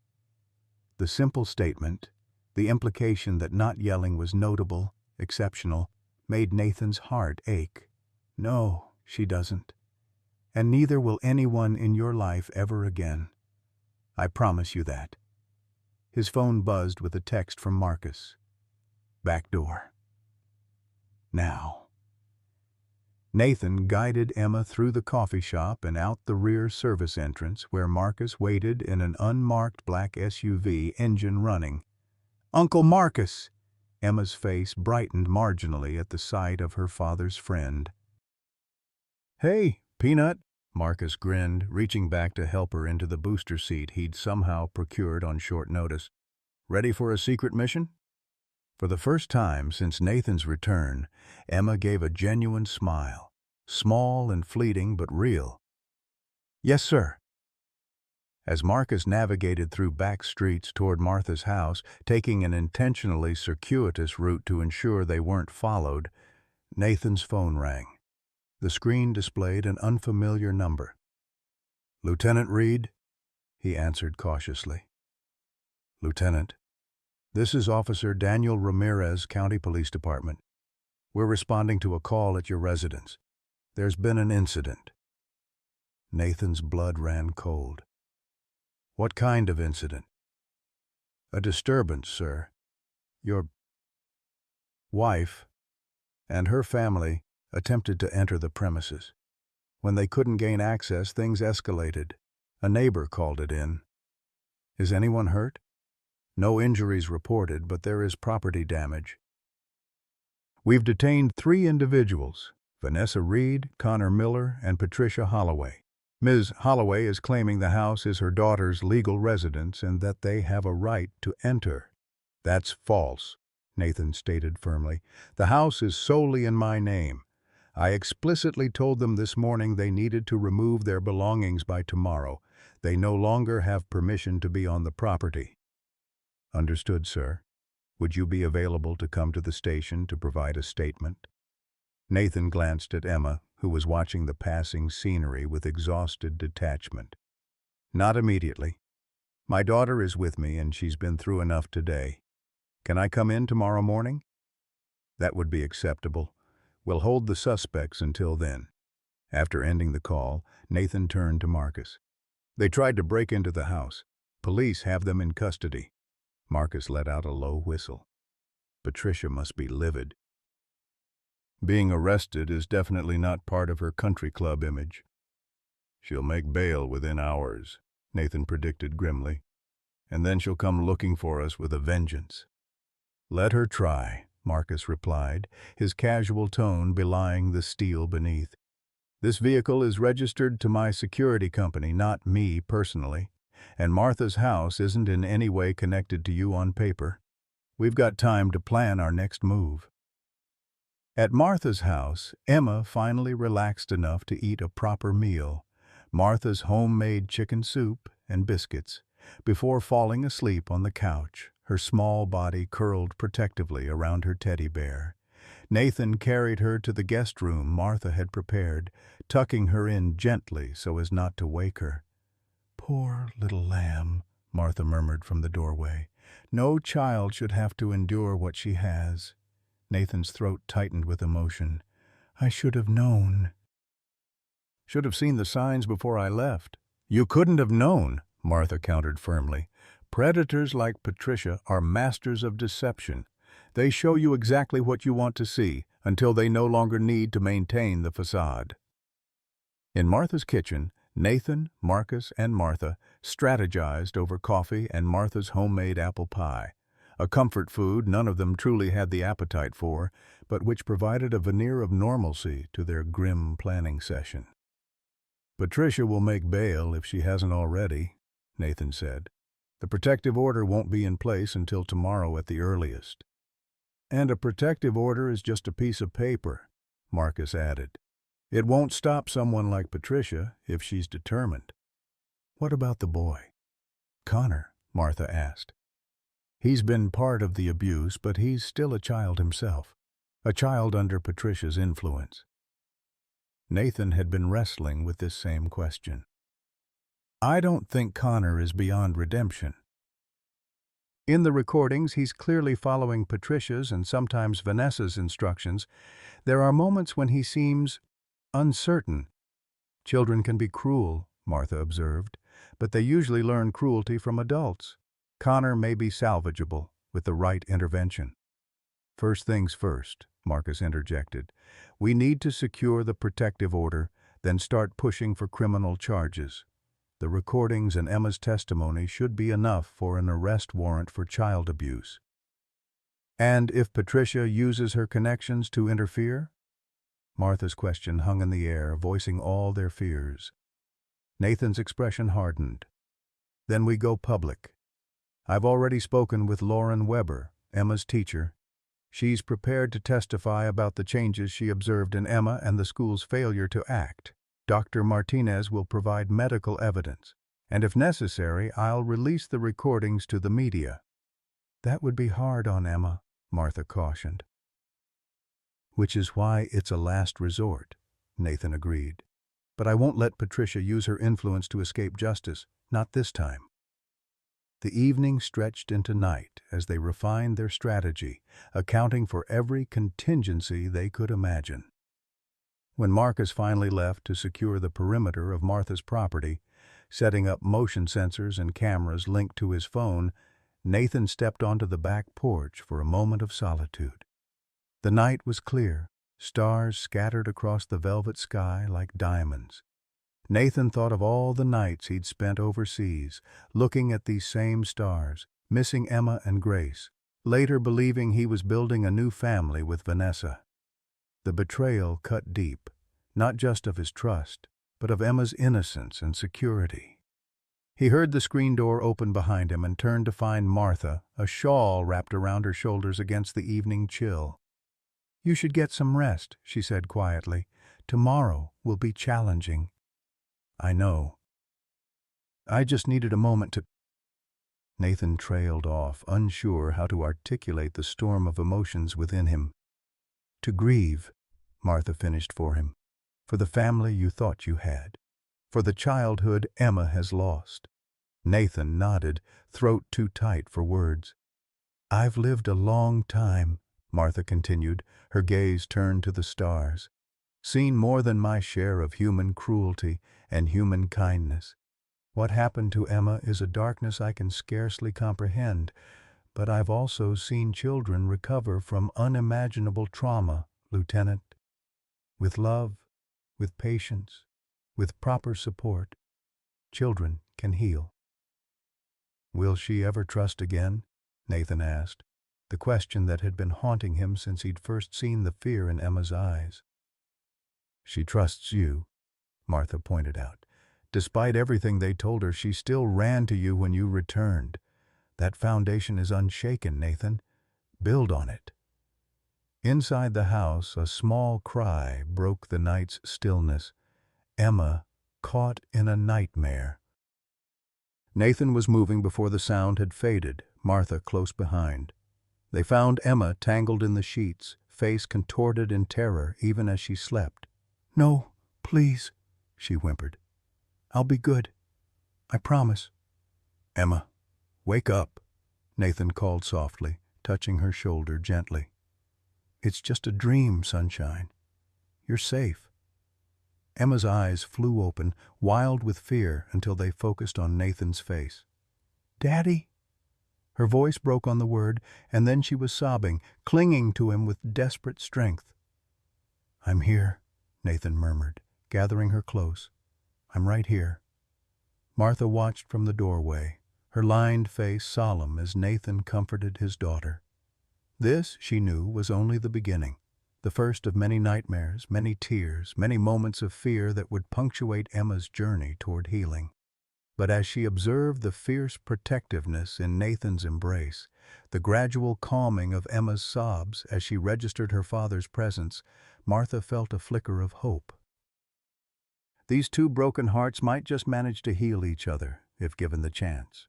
And Martha Wilson, 85 years old, widow, former military nurse, witness to humanity's capacity for both cruelty and courage, silently vowed to ensure they got that chance, regardless of what Patricia Holloway might attempt tomorrow. The battle lines were drawn. The stakes couldn't be higher, and none of them, not Nathan, not Marcus, not Martha herself, had any intention of letting Emma down again. Morning arrived with the harsh ring of Nathan's cell phone, pulling him from a fitful sleep on Martha's living room sofa. Emma had finally settled around 3 a.m., curled against his side, and he'd been reluctant to move her back to the guest bed, choosing instead to keep her close as she slept. "Reed," he answered quietly, easing himself away from Emma's sleeping form. "Lieutenant Reed, this is Judge Michael Harmon." The deep voice carried the weight of authority. "I understand there's a situation involving your daughter and wife." Nathan's military training kicked in, keeping his voice steady despite the sudden spike of adrenaline. "Yes, Your Honor. My daughter has been subjected to physical and psychological abuse by my wife, her son, and her mother." "Serious allegations?" The judge's tone revealed nothing. I've received an emergency motion this morning from Patricia Holloway's attorney requesting temporary guardianship of your daughter, citing concerns about your mental state following military service. Nathan's grip tightened on the phone. Sir, with all due respect, I have evidence, recordings, medical documentation, and witness statements that clearly establish the abuse Emma has suffered. I'm aware. Sarah Cunningham from CPS contacted my office late yesterday. That's why I'm calling you directly, rather than simply signing the order Ms. Holloway's attorney is pushing for. Relief washed through Nathan. Thank you, Your Honor. Don't thank me yet, Lieutenant. This is an ugly situation, and Patricia Holloway has considerable influence in this county. I'm scheduling an emergency hearing for 2 p.m. today. Both parties will present their evidence, and I'll make a determination regarding custody and the protective order. We'll be there, sir. One more thing, Lieutenant. The judge's voice softened slightly. I served in Desert Storm. I understand the challenges of balancing military service with family responsibilities. Don't let anyone use your service record against you. The call ended, leaving Nathan staring at the phone, mind racing. Patricia had moved faster than anticipated, but the judge's call suggested she hadn't yet succeeded in turning the system against them. Martha appeared in the doorway, her expression confirming she'd overheard enough to understand the situation. What time is the hearing? 2 o'clock. Nathan glanced at Emma, still mercifully asleep. I need to arrange protection for Emma. I don't want her at the courthouse if I can avoid it. She can stay with me, Martha offered. Nathan shook his head reluctantly. Patricia knows she's here. I can't risk it. Marcus then, Martha suggested, in a secure location. Nathan nodded, already dialing. Marcus answered on the first ring, and Nathan quickly explained the situation. I've got a buddy who owns a fishing cabin about 40 minutes out of town, Marcus said. Completely off the grid, accessible only by a private road. I can take Emma there while you're in court. Perfect. And Marcus, bring whatever protection you think necessary. Already ahead of you, Lieutenant. Emma stirred as Nathan ended the call, her small face creased with confusion as she took in her surroundings. Daddy? Are we still at Mrs. Martha's? Yes, Sunshine. Nathan sat beside her, smoothing her tangled hair. How did you sleep? I had bad dreams, she admitted, her voice small. About the monsters. I know. But remember what Miss Sarah told you yesterday? Monsters aren't real, but scary people are, Emma finished. And brave helpers are near. Her eyes found his, seeking reassurance. Are you a brave helper, Daddy? Nathan's throat tightened. I'm trying to be, Sunshine. I'm trying very hard. Over breakfast, Martha's homemade pancakes shaped like teddy bears, a small normalcy Emma accepted with cautious delight. Nathan explained as gently as possible what would happen that day. I have to go to a special meeting with some people who are helping us, he told Emma. While I'm there, you'll go on an adventure with Uncle Marcus. Emma's fork stilled. You're leaving me again? The fear in her voice cut Nathan to the core. Just for a few hours, Sunshine. Uncle Marcus will keep you safe, and I'll come get you as soon as my meeting is done. I promise. What if Vanessa finds me, or Connor, or Grandma Patricia? Each name came out as a whisper, as if speaking them too loudly might summon their owners. They won't, Nathan assured her. Uncle Marcus is very good at keeping secrets and keeping people safe. It's what he did in the army, just like me. Emma considered this, then nodded solemnly. Okay, but you promise you'll come back? I swear it. Nathan held out his pinky finger, engaging in the solemn ritual of the pinky promise that had been their special bond since Emma was 3. Nothing in this world could keep me from coming back to you. When Marcus arrived an hour later, Nathan pulled him aside while Martha helped Emma pack a small bag for their adventure. "If anything happens," Nathan said in a low voice, "if I don't call by 5 p.m., take her and go. I've prepared emergency documents." He handed Marcus a sealed envelope.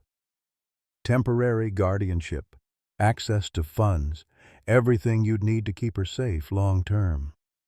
Marcus's expression was grave. "It won't come to that, Nathan." "I hope not, but Patricia is desperate and cornered." "There's no telling what she might do. We've faced worse odds in Kandahar," Marcus reminded him, "and we had a lot more to lose than one corrupt socialite's reputation." The goodbye was harder than Nathan had anticipated. Emma clung to him at the door, her small body trembling despite her brave attempts to hide her fear. "I love you to the moon and back," Nathan whispered, their old bedtime ritual. "And to the stars and home again," Emma completed, her voice wavering. Nathan watched the SUV disappear down the street, Marcus driving with characteristic precision, Emma's pale face visible in the passenger window until they turned the corner. Only then did he allow his military facade to crack, a single tear tracking down his cheek before he wiped it away resolutely.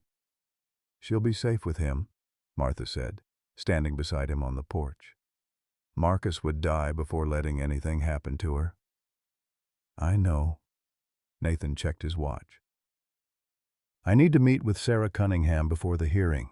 Will you be all right here alone?" Martha snorted, drawing herself up to her full 5'3" height. "I may be old, Lieutenant, but I'm far from helpless. Harold didn't just teach me to shoot for recreation, you know." Despite everything, Nathan found himself smiling. "I don't doubt it, ma'am." The county courthouse stood imposing in the afternoon sun, its limestone facade gleaming. Nathan arrived early, meeting Sarah Cunningham on the steps outside courtroom C. The social worker looked composed but tired, clutching a thick folder of documents. "I've reviewed all the evidence," she said without preamble. "It's damning, Lieutenant. The recordings alone should be enough to secure the protective order and initiate criminal charges." "Should be," Nathan echoed, noting her careful choice of words. "But," Sarah's expression tightened. Patricia Holloway arrived with 2 attorneys from Carter, Benson, and Wyatt, the most expensive firm in the county, and she's been in closed-door meetings with Judge Harmon's clerk all morning. Can she influence the judge? Judge Harmon is generally fair, but he's not immune to pressure. And Patricia's late husband donated the money for the courthouse's East Wing renovation. Sarah nodded toward a bronze plaque nearby bearing the Holloway name. Nathan's jaw clenched. "What about Vanessa and Connor?" "Vanessa is here with Patricia. Connor isn't present, probably kept away intentionally so he can't say anything damaging." Inside the courtroom, Nathan was immediately struck by the calculated staging of Patricia's side. Vanessa sat beside her mother, dressed conservatively in a navy suit, her expression one of wounded innocence. Patricia, elegant in cream-colored silk, nodded graciously to several people in the gallery, members of the various boards and committees she dominated, no doubt brought in to demonstrate her community standing. Nathan's side, by contrast, consisted of himself, Sarah, and Lauren Weber, who had arrived moments before the proceedings were scheduled to begin. Dr. Martinez had provided a sworn affidavit but couldn't attend in person due to patient obligations. Judge Harmon entered, and the room rose. Nathan studied the man, mid-60s, silver-haired, with the ramrod straight posture of military service. His expression revealed nothing as he surveyed the courtroom before taking his seat. "This is an emergency hearing regarding the minor child Emma Grace Reed," the judge began, his deep voice filling the room. "We have 2 competing petitions before the court. A request for a protective order filed by Child Protective Services on behalf of Lieutenant Nathan Reed, and a request for emergency temporary guardianship filed by Patricia Holloway." He looked at Patricia's lead attorney. "Mr. Carter, since yours is the more extraordinary request, seeking to remove a child from her biological father's custody, You may begin." The attorney, a silver-haired man in a suit that probably cost more than Nathan's monthly salary, approached the bench with practiced confidence. "Your Honor, we are deeply concerned about the welfare of young Emma Reed. Lieutenant Reed, while undoubtedly a brave serviceman, has recently returned from a high-stress military deployment. It appears he has developed certain paranoid delusions regarding his wife and her family." Nathan felt his blood pressure rising but maintained a neutral expression. "Mrs. Reed and her mother have been Emma's primary caregivers during the lieutenant's frequent absences. They have observed increasingly concerning behavior from the child: aggression, self-harm tendencies, severe attachment issues. They sought appropriate medical intervention from Dr. Thomas Garner, a respected child psychiatrist." Carter produced a document with a flourish. Dr. Garner's assessment indicates Emma may be suffering from reactive attachment disorder and recommends intensive treatment in a structured environment. Lieutenant Reed has not only refused this treatment, but has now abducted the child from her home and is concealing her location. Judge Harmon accepted the document, scanning it briefly. Lieutenant Reed is the child's biological father and legal guardian. He can hardly abduct his own daughter. Carter's smile didn't reach his eyes. "Perhaps abduct is too strong a word, Your Honor. But removing a psychologically fragile child from her stable environment and caregivers based on unfounded allegations of abuse demonstrates concerning judgment." "And what is Mrs. Holloway's interest in this matter?" the judge asked pointedly. "Mrs. Holloway is deeply concerned for her granddaughter's welfare." "Step-granddaughter," Judge Harmon corrected. "There is no biological or legal relationship between Mrs. Holloway and Emma Reed." Patricia's expression tightened almost imperceptibly. Carter continued smoothly. "Mrs. Holloway has developed a close bond with Emma and believes the child would benefit from her guidance and resources while Lieutenant Reed addresses his adjustment issues." Judge Harmon turned to Sarah Cunningham. "Ms. Cunningham, your response?" Sarah approached the bench, her manner direct and professional. "Your Honor, Child Protective Services has documented extensive evidence of physical and psychological abuse perpetrated against Emma Reed by Vanessa Reed, Connor Miller, and Patricia Holloway." She presented a folder containing Dr. Martinez's medical reports, photographs of Emma's injuries, and transcripts of the most damning recordings. "Emma has cigarette burns on her arms inflicted by Mrs. Holloway. She has been systematically terrorized, told that monsters would harm her or her father if she revealed the abuse. And we have recordings of the 3 individuals discussing their plan to have Emma institutionalized in order to gain control of her trust fund." The courtroom fell silent as Judge Harmon reviewed the evidence, his expression growing increasingly grave. When he finally looked up, his gaze went directly to Patricia. "Mrs. Holloway, are you aware that if these allegations are substantiated, you could face felony charges for child abuse?" Patricia's composure never wavered. "Your Honor, these allegations are completely fabricated. Lieutenant Reed obtained these so-called recordings illegally by placing surveillance devices in our home without consent. Furthermore, the medical evidence is inconclusive at best. Emma is a spirited child who frequently injures herself during play." Judge Harmon's eyes narrowed. "Mr. Cunningham, what is your professional assessment of Emma Reed's condition?" "Emma shows clear signs of abuse and trauma, Your Honor. She speaks of a safe place in her closet where she hides from monsters. She has disclosed specific incidents of abuse, including cigarette burns inflicted by Mrs. Holloway. Her teacher reports significant behavioral changes consistent with trauma, and her pediatrician has documented injuries inconsistent with normal childhood accidents." The judge turned to Nathan.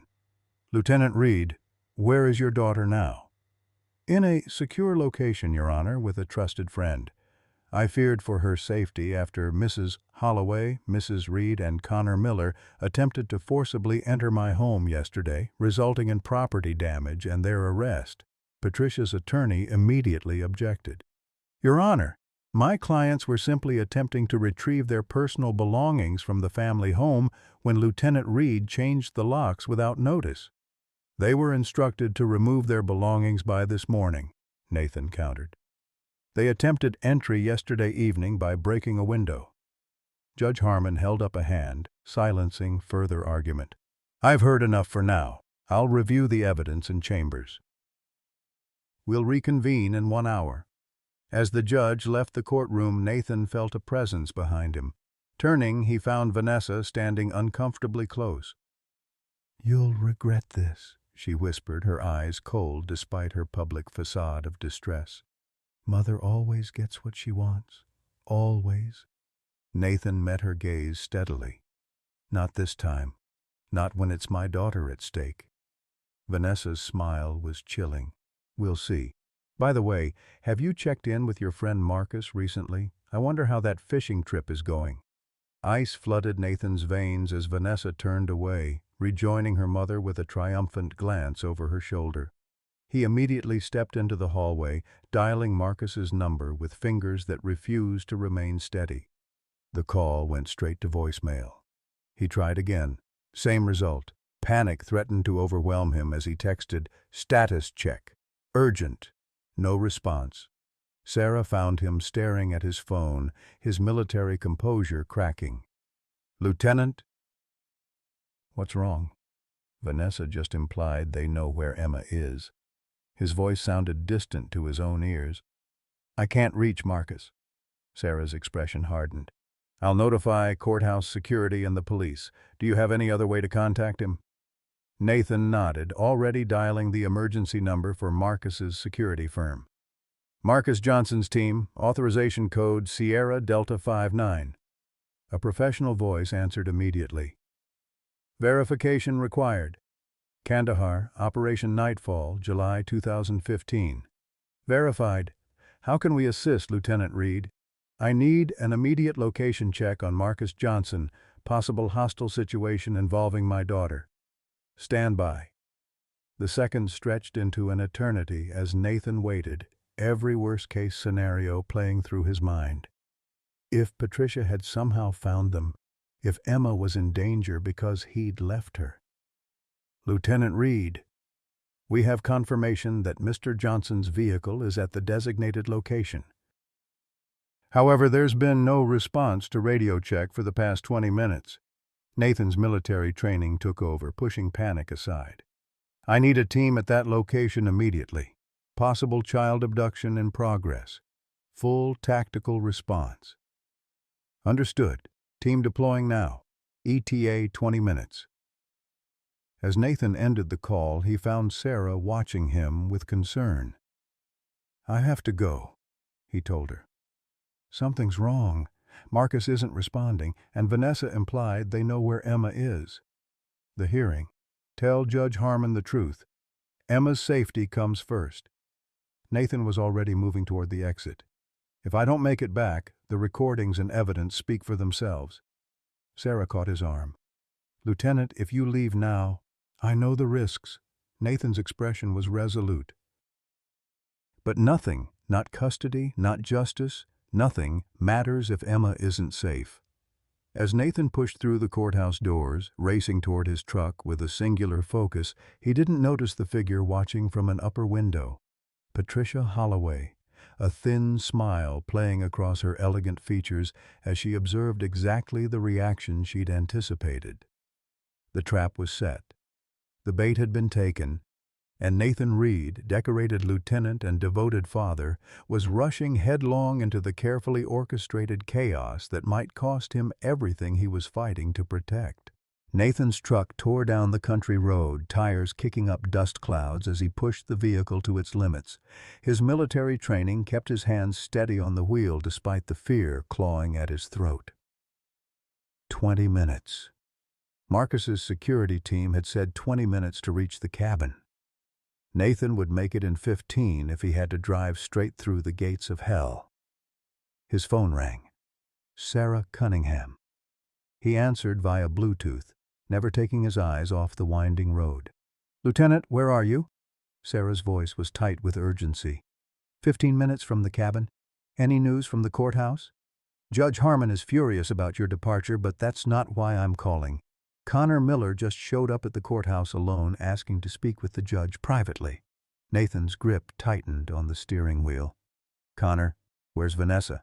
"She and Patricia left immediately after you did." Judge Harmon had court officers try to detain them, but they were already gone. Sarah paused. "Lieutenant, I think Connor's trying to tell the truth.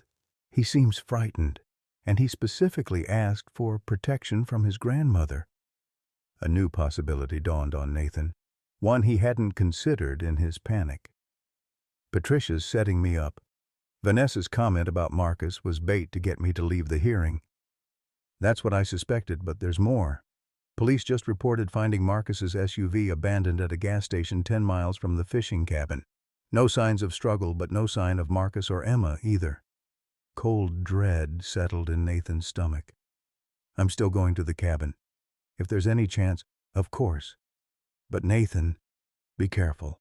If this is a setup, Patricia may have arranged for you to be intercepted by law enforcement for violating the court proceeding. She could use that to argue you're unstable, dangerous even." "Understood." Nathan checked his rearview mirror, scanning for patrol cars. "What about Connor? What's he saying?" "I don't know yet. Judge Harmon is speaking with him in chambers with a child advocate present. I'll call you as soon as I know more." The call ended, leaving Nathan alone with his thoughts and fears as the truck ate up the miles. If Connor was turning against Patricia, it could change everything.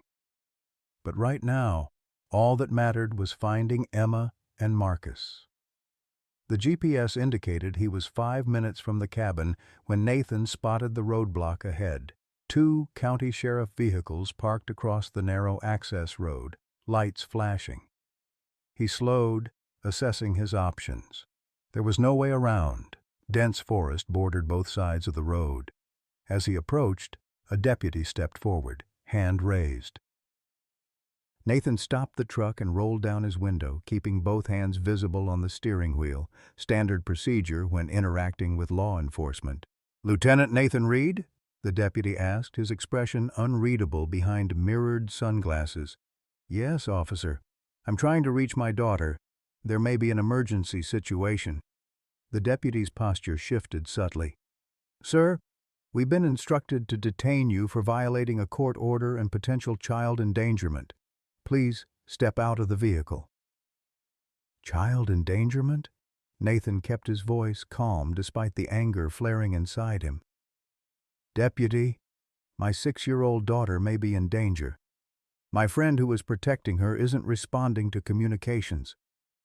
Sir, we have information that you removed your daughter from her home against court instructions and may be attempting to flee the jurisdiction." The deputy's hand moved to rest on his holster, not drawing his weapon, but making the potential for escalation clear. "Please step out of the vehicle." Nathan's mind raced. If he complied, he'd be detained, unable to reach Emma. If he refused, he risked arrest or worse. Neither option was acceptable. "Deputy," he said, his tone shifting to the authoritative cadence he'd used commanding troops, "I have reason to believe my daughter has been abducted. I'm en route to her last known location with a security team already dispatched. This is a potential child abduction situation requiring immediate response." The deputy hesitated, glancing at his partner. "We haven't received any Amber Alert or abduction report." "Because it's just happening now," Nathan urged. "Call your dispatcher. Verify that Marcus Johnson's security firm has reported a possible abduction and deployed a team to the Wilson fishing cabin." Long seconds ticked by as the deputy stepped away to speak into his radio. Nathan used the moment to text Sarah. "Detained by Sheriff Roadblock. Need confirmation of security team deployment and possible abduction report." The deputy returned, his demeanor subtly changed. Dispatch confirms a security team has been deployed to the Wilson property, but there's no official abduction report. That's because I haven't been able to file one. I'm trying to verify my daughter's safety first. Nathan held the deputy's gaze. Look, I understand you're doing your job, but every minute we delay could put my daughter at greater risk. Let me continue to the cabin with you and your partner as escort. If I'm wrong, you can take me in. If I'm right, we may save a child's life. The deputy removed his sunglasses, revealing eyes troubled with indecision. Wait here. He conferred with his partner, their conversation too low for Nathan to hear. Nathan's phone vibrated with a text from Sarah. Judge reviewing evidence from Connor. Bombshell testimony. Protective order granted. Police notified about possible abduction. Sheriff ordered to assist, not detain you. Nathan showed the text to the deputy upon his return. The officer studied it, then nodded curtly. We just received updated instructions from dispatch. We'll escort you to the cabin. Follow our lead when we arrive. This situation is volatile enough without civilians running tactical operations. Understood. Relief washed through Nathan as the roadblock was cleared. Thank you, Deputy. Don't thank me yet, the officer replied grimly. If your daughter's in danger, we've all still got a job to do. The fishing cabin came into view 10 minutes later, a rustic structure nestled among pine trees, accessible only by the single dirt road they traveled. Nathan immediately noted the absence of Marcus's SUV, confirming Sarah's report that it had been abandoned elsewhere. More concerning was the unfamiliar black sedan parked haphazardly near the cabin entrance. The lead sheriff's vehicle stopped, and both deputies emerged with weapons drawn but pointed downward, alert but not yet escalating the situation. Nathan was instructed to remain in his truck until they secured the perimeter. Through his windshield, Nathan watched the deputies approach the cabin with professional caution, one covering the other as they checked windows and positioned themselves at the entrance. The lead deputy knocked firmly on the door. "Sheriff's Department, anyone inside, make yourself known." Silence. The deputy tried again, louder. "Sheriff's Department, open the door now." More silence. The deputies exchanged glances, then the lead officer tried the doorknob. To Nathan's surprise, it opened freely. Both officers entered, weapons raised. The next 60 seconds were the longest of Nathan's life as he waited, engine still running, every muscle tense and ready for action. When the lead deputy emerged and beckoned him forward, Nathan was out of the truck before the gesture was complete. "Cabin's empty," the deputy reported as Nathan approached. Signs of a struggle in the main room. Blood on the floor. Not much, but enough to indicate injury. Nathan's heart froze. "My daughter. No sign of a child, sir. But we found this." The deputy held up a familiar object. Emma's teddy bear, the one Nathan had repaired, its stitching now torn open again. "There's a note inside." With trembling fingers, Nathan extracted a folded paper from the bear's stuffing. The handwriting was unfamiliar, jagged as if written in haste. "Read. They took the girl. Not me. Following to old Holloway summer house on Lakeside Drive. Send help. M. Marcus," Nathan breathed. "He's alive. And he knows where they've taken Emma." The deputy was already on his radio, calling for backup and providing the Lakeside Drive location. "That's the old Holloway estate. Been abandoned since the family built their new place in River Heights, about 15 minutes from here. We need to go. Now." Nathan was already moving toward his truck. "Lieutenant!" The deputy's sharp call stopped him. "You're not going in alone. We have officers en route and SWAT has been notified." "Every minute counts," Nathan argued. "I know that property. My wife and I attended a charity event there last year. I can guide your officers in." The deputy hesitated, then nodded sharply. "You ride with me. Your truck stays here." Inside the patrol car, racing toward Lakeside Drive with sirens blaring, the deputy, Officer Miller according to his nameplate, kept glancing at Nathan. "You military?" "Army, Lieutenant." Miller nodded. "Thought so. The way you handle yourself. I was Marines, 2 tours in Afghanistan." "Thank you for your service," Nathan said automatically, his mind primarily on Emma. "You too." Miller's expression tightened. "Look, I should tell you, the call to detain you came directly from Judge Carson, not Harmon. Carson's a golfing buddy of the sheriff, and word is he's also tight with Patricia Holloway." Nathan absorbed this information grimly. Political connections. Yeah. But kidnapping a kid? That crosses a line most officers won't tolerate, connections or not. As they approached Lakeside Drive, Miller killed the sirens, but left the lights flashing. "Element of surprise," he explained. "Your friend's message suggests they don't know they're being followed." The Holloway summer house appeared through the trees, a sprawling Victorian structure with a wraparound porch, its once grand facade now showing signs of neglect. 2 vehicles were parked in the circular driveway. The black Mercedes Nathan recognized as Patricia's, and a white SUV he didn't recognize. Miller parked behind a stand of trees, partially concealing the patrol car while maintaining visual contact with the house. "Backup's 5 minutes out. SWAT will be another 15 at least." "Emma might not have that long," Nathan said, studying the house. "I need to get closer, see if I can verify she's in there." Miller frowned. "Protocol says we wait for backup." "And if it was your daughter?" The deputy's jaw tightened. 5 minutes. We observe only. First sign of trouble, we pull back and wait for SWAT." They approached the house using natural cover, moving from tree to tree until they reached the edge of the manicured lawn. From this position, they could see through the large bay windows into what appeared to be a formal living room. Patricia Holloway stood in the center of the room, gesturing emphatically as she spoke to someone out of view. Vanessa paced nearby, her body language agitated. There was no sign of Emma or Connor. "Can't see the whole room," Miller murmured. "Need to reposition." They circled around, staying low and using shrubbery for cover until they reached a side window that offered a different angle. From here, they could see more of the living room, including a third person, Connor, sitting stiffly on a floral couch, his expression a mixture of fear and defiance. Still, no sign of Emma. A sudden movement at the tree line caught Nathan's attention. A figure was approaching from the opposite direction. Marcus, moving with the careful precision of his military training despite an obvious limp and blood staining his shirt. Miller spotted him too. "Is that your friend?" "Yes." "Cover me. I need to reach him."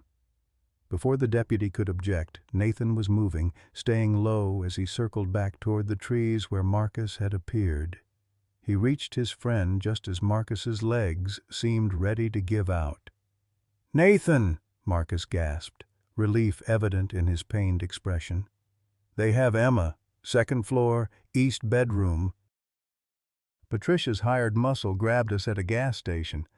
I managed to get away during the transfer here, but they still have Emma." "Are you hit?" Nathan asked, noting the blood. Marcus shook his head. "Knife. Got careless. It's not deep." Miller joined them, quickly assessing Marcus's condition. "Sir, we need to get you medical attention."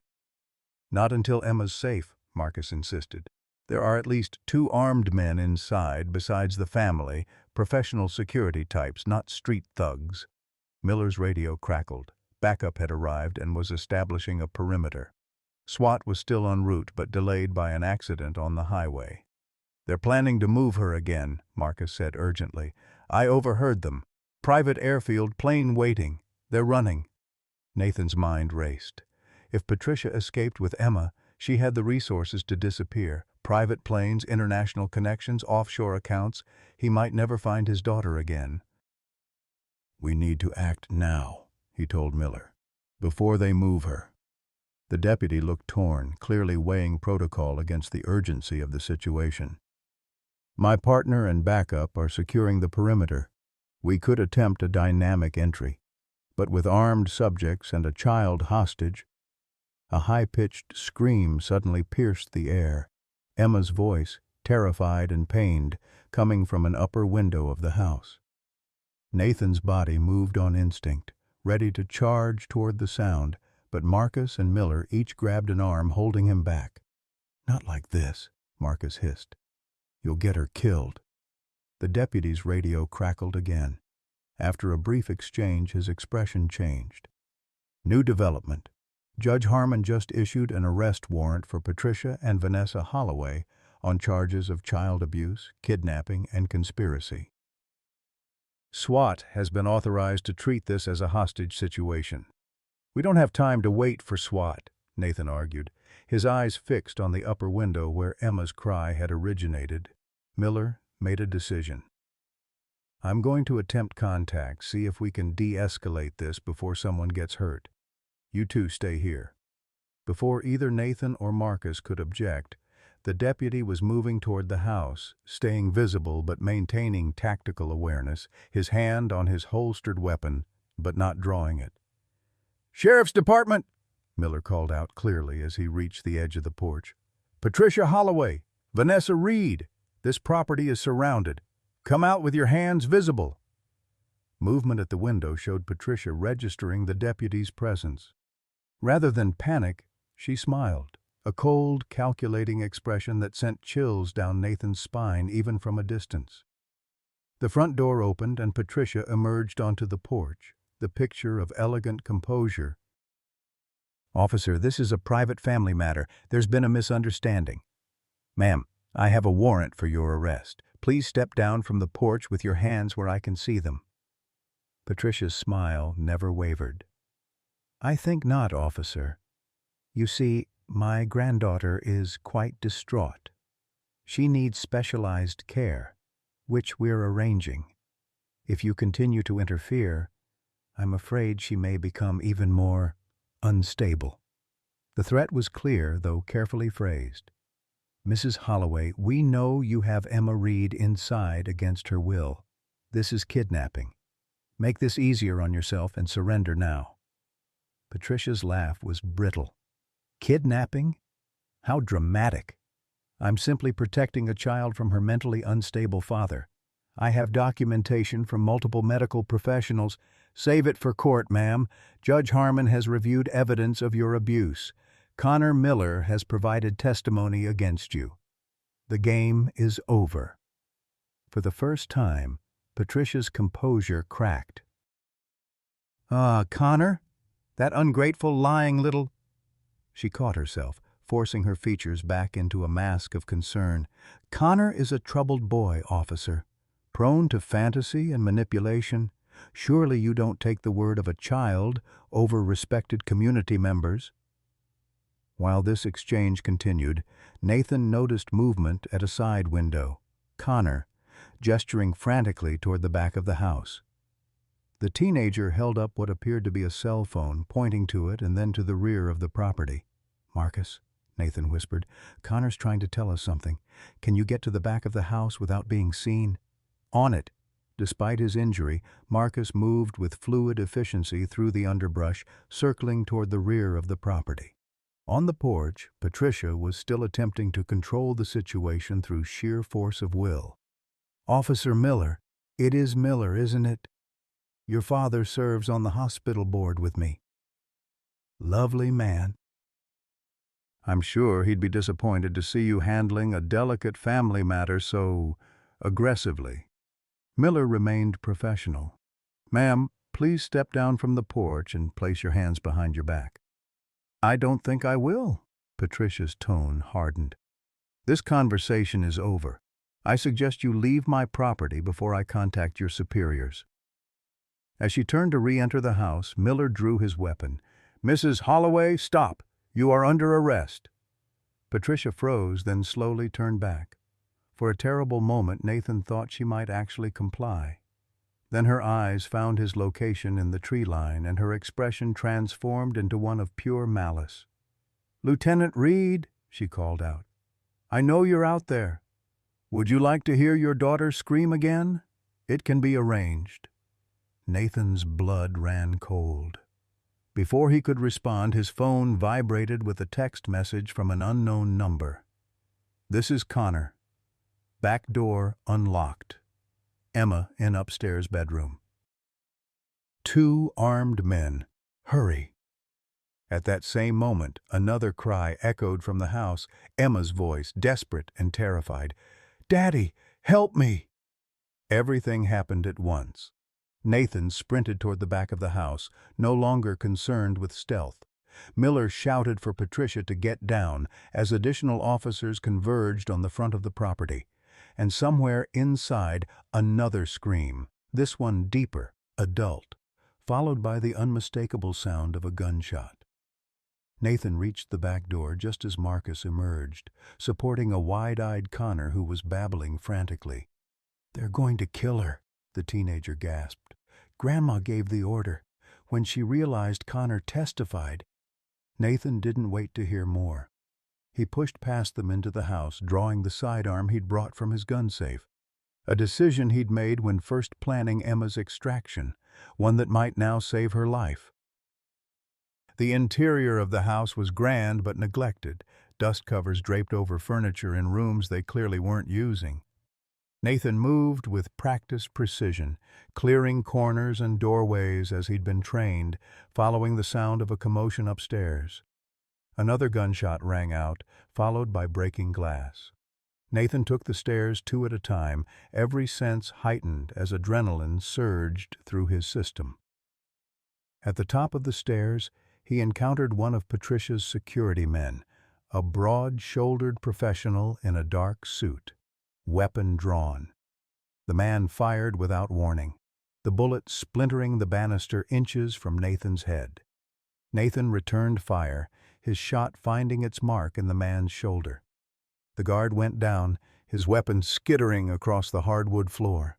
Nathan kicked it away, then secured the man's hands with his own belt before continuing down the hallway. The master bedroom door was ajar, voices arguing inside. Nathan approached cautiously, positioning himself to see through the gap without exposing himself. Vanessa stood near the window, clutching Emma's arm with bruising force. The little girl's face was tear-streaked, a fresh red mark blooming on her cheek. A second security guard stood nearby, weapon trained not on the door but on Emma, a human shield strategy that made Nathan's blood boil. Patricia's voice came from deeper in the room, out of Nathan's line of sight. "We're leaving now. The helicopter is almost here. If anyone tries to stop us, shoot the girl." "Mom, that's too far," Vanessa protested, her voice shaking. "We can't—" "Shut up, you spineless fool," Patricia hissed. "Do you want to spend the rest of your life in prison? Connor has betrayed us. Nathan has evidence. This is our only option." But killing a child? Not killing. An unfortunate accident during a rescue attempt by her unstable father. A tragedy, but one that will ensure we maintain control of the trust fund through your position as her stepmother. The money transfers to the offshore account upon her death. Nathan had heard enough. He radioed his position to Miller, ensuring backup would arrive within moments, then made his decision. Emma's life hung in the balance. Waiting was not an option. He pitched his voice to carry into the room but sound as if it came from further away. "Patrol units in position at all exits. Surrender now." The distraction worked. Both Vanessa and the guard turned toward the door, momentarily shifting focus from Emma. In that split second of confusion, Nathan burst through the door, weapon raised. "Let her go," he commanded, his aim unwavering on the security guard. "Now!" The guard started to swing his weapon toward Nathan, but froze when he realized he'd be dead before completing the motion. Professional assessment showed in his eyes. He recognized a trained operator when he saw one. "Smart choice," Nathan said coldly. "Weapon down, hands up." The guard complied slowly, placing his gun on the floor and raising his hands. Vanessa remained frozen, still gripping Emma's arm. "Daddy?" Emma cried, trying to pull away from Vanessa's grasp. "It's okay, sunshine," Nathan said, his voice steady despite the turmoil inside. "Everything's going to be okay." "I wouldn't be so sure about that, Lieutenant." Patricia stepped into view from the adjacent bathroom, and Nathan's heart stopped. In her perfectly manicured hand, she held a small silver revolver, its barrel pressed against Emma's temple. "One more step and I'll finish this right now," Patricia said calmly, as if discussing the weather. "Put down your weapon." Nathan didn't move, his aim still on the security guard, the greater immediate threat due to his training. "You won't shoot her, Patricia. She's your leverage." "Leverage?" Patricia laughed, a brittle sound devoid of humor. "I've already lost, Lieutenant. Connor's testimony, your recordings, my reputation is destroyed, but I still control what happens in this room right now." "Mom, please," Vanessa begged, her composure finally cracking. "This isn't what we planned. We just wanted the money." "Shut up," Patricia snapped. "You've been useless from the beginning. If you'd managed to break the girl properly, if you'd been more careful with the recordings, if you'd secured Nathan's cooperation instead of antagonizing him." While Patricia was distracted by berating her daughter, Emma's eyes met Nathan's. Despite her terror, his brave little girl gave him the slightest of nods, a signal of trust, of readiness. Nathan returned the nod, then acted. "Emma, drop!" he shouted. Emma instantly went limp, becoming dead weight in Vanessa's grasp. Simultaneously, Nathan fired 2 rapid shots, one hitting the security guard's weapon hand as he reached for a backup piece, the other striking Patricia's revolver with precision, sending it flying from her grip. Chaos erupted. Vanessa screamed. Patricia lunged for the fallen weapon. The security guard dove for cover. Nathan charged forward, a father's protective instinct overriding everything else. He tackled Patricia away from the gun, pinning her to the floor with one arm while reaching for Emma with the other. "Sunshine, come to me!" Emma scrambled away from a stunned Vanessa, flinging herself into her father's arms with desperate strength. Nathan held her close, shielding her body with his own as the bedroom door burst open and Officer Miller led a team of officers into the room. "Police, nobody move!" In moments, Patricia, Vanessa, and the security guard were secured.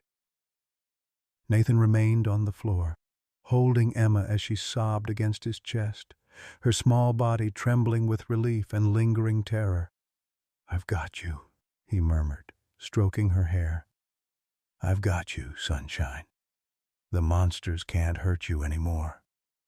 Emma looked up at him, her tear-stained face showing the first genuine smile he'd seen since his return. "You came for me, just like you promised." "Always," Nathan whispered, his voice thick with emotion. "Nothing in this world could stop me from finding you." As the officers led Patricia and Vanessa away in handcuffs, Patricia's mask of sophisticated control had completely shattered. Her face contorted with rage, she spat venom at Nathan and Emma. "This isn't over, Lieutenant. I have connections you can't imagine. You think a few recordings and a traumatized child's testimony will be enough? I'll destroy you both before this is finished." Nathan simply held Emma closer, turning her away from Patricia's vitriol. "She can't hurt you anymore," he promised. "Never again." In the chaos of the aftermath, paramedics attending to Marcus's wound, officers securing the scene, Connor giving his statement, Nathan focused solely on Emma. He carried her downstairs and outside, away from the house that had nearly become her prison, into the sunlight where Martha waited anxiously beside a patrol car. "Oh, thank the Lord," Martha breathed, tears streaming down her weathered cheeks as she saw them emerge. "Is she—" "She's safe," Nathan confirmed, setting Emma gently on her feet but keeping a protective arm around her shoulders. "We all are." As Emma leaned against him, exhausted but finally truly safe, Nathan's phone rang. It was Sarah Cunningham. "Lieutenant? Is Emma?" "She's with me. She's safe. Patricia and Vanessa are in custody." Sarah's relief was audible. Thank God. Judge Harmon wants you to know the protective order has been granted. It covers Patricia, Vanessa, and any agents acting on their behalf. And Lieutenant, Connor's testimony was extraordinary. He provided details about Patricia's long-term abuse of both Vanessa and Emma, financial documents showing the trust fund manipulation, even recordings of his own that he secretly made on his phone. He helped us at the end, Nathan said, watching as paramedics checked Connor for injuries nearby. Without him, we might not have reached Emma in time. He's a victim too, Sarah said quietly. Manipulated and abused by Patricia for years. Judge Harmon has ordered immediate placement with his biological father, with mandatory therapy. As Nathan ended the call, Emma tugged at his hand. Daddy? Is Connor in trouble? Nathan knelt to her level. No, sunshine. Connor made some bad choices, but in the end, he helped save you. He's going to live with his real dad now and get help to feel better, just like you will. Emma considered this with the serious expression that made her seem far older than 6. He was mean sometimes. But other times, when Grandma Patricia wasn't there, he would sneak me cookies and tell me not to cry. People are complicated, Nathan said gently. Sometimes they do bad things because they're scared or because someone else is making them. Emma nodded solemnly. Like Vanessa. She was scared of Grandma Patricia, too. The insight from his 6-year-old daughter stunned Nathan. Despite everything she'd endured, Emma still saw the humanity in her abusers, not excusing their actions but understanding the complex dynamics that had created them. You're an amazing little girl, you know that? Nathan said, his voice rough with emotion. Emma's answer was simple, direct, and filled with the resilience that had kept her spirit alive through months of abuse. I'm your daughter. As the sun began to set over the chaotic scene, police cars, ambulances, the Holloway summer house now a crime scene, Nathan held his daughter close, marveling at her strength and the second chance they'd been given. The road to healing would be long and difficult, but they would walk it together. The monsters had been vanquished. Not the imaginary ones that lurked in closets, but the real ones that hid behind respectable facades and social standing.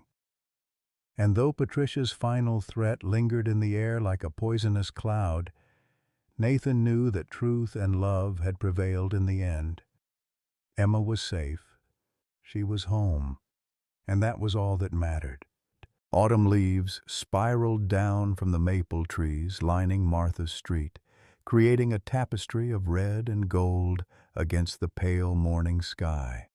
3 months had passed since the confrontation at the Holloway summer house, 3 months of healing, of small victories and difficult setbacks, of rebuilding what had been broken.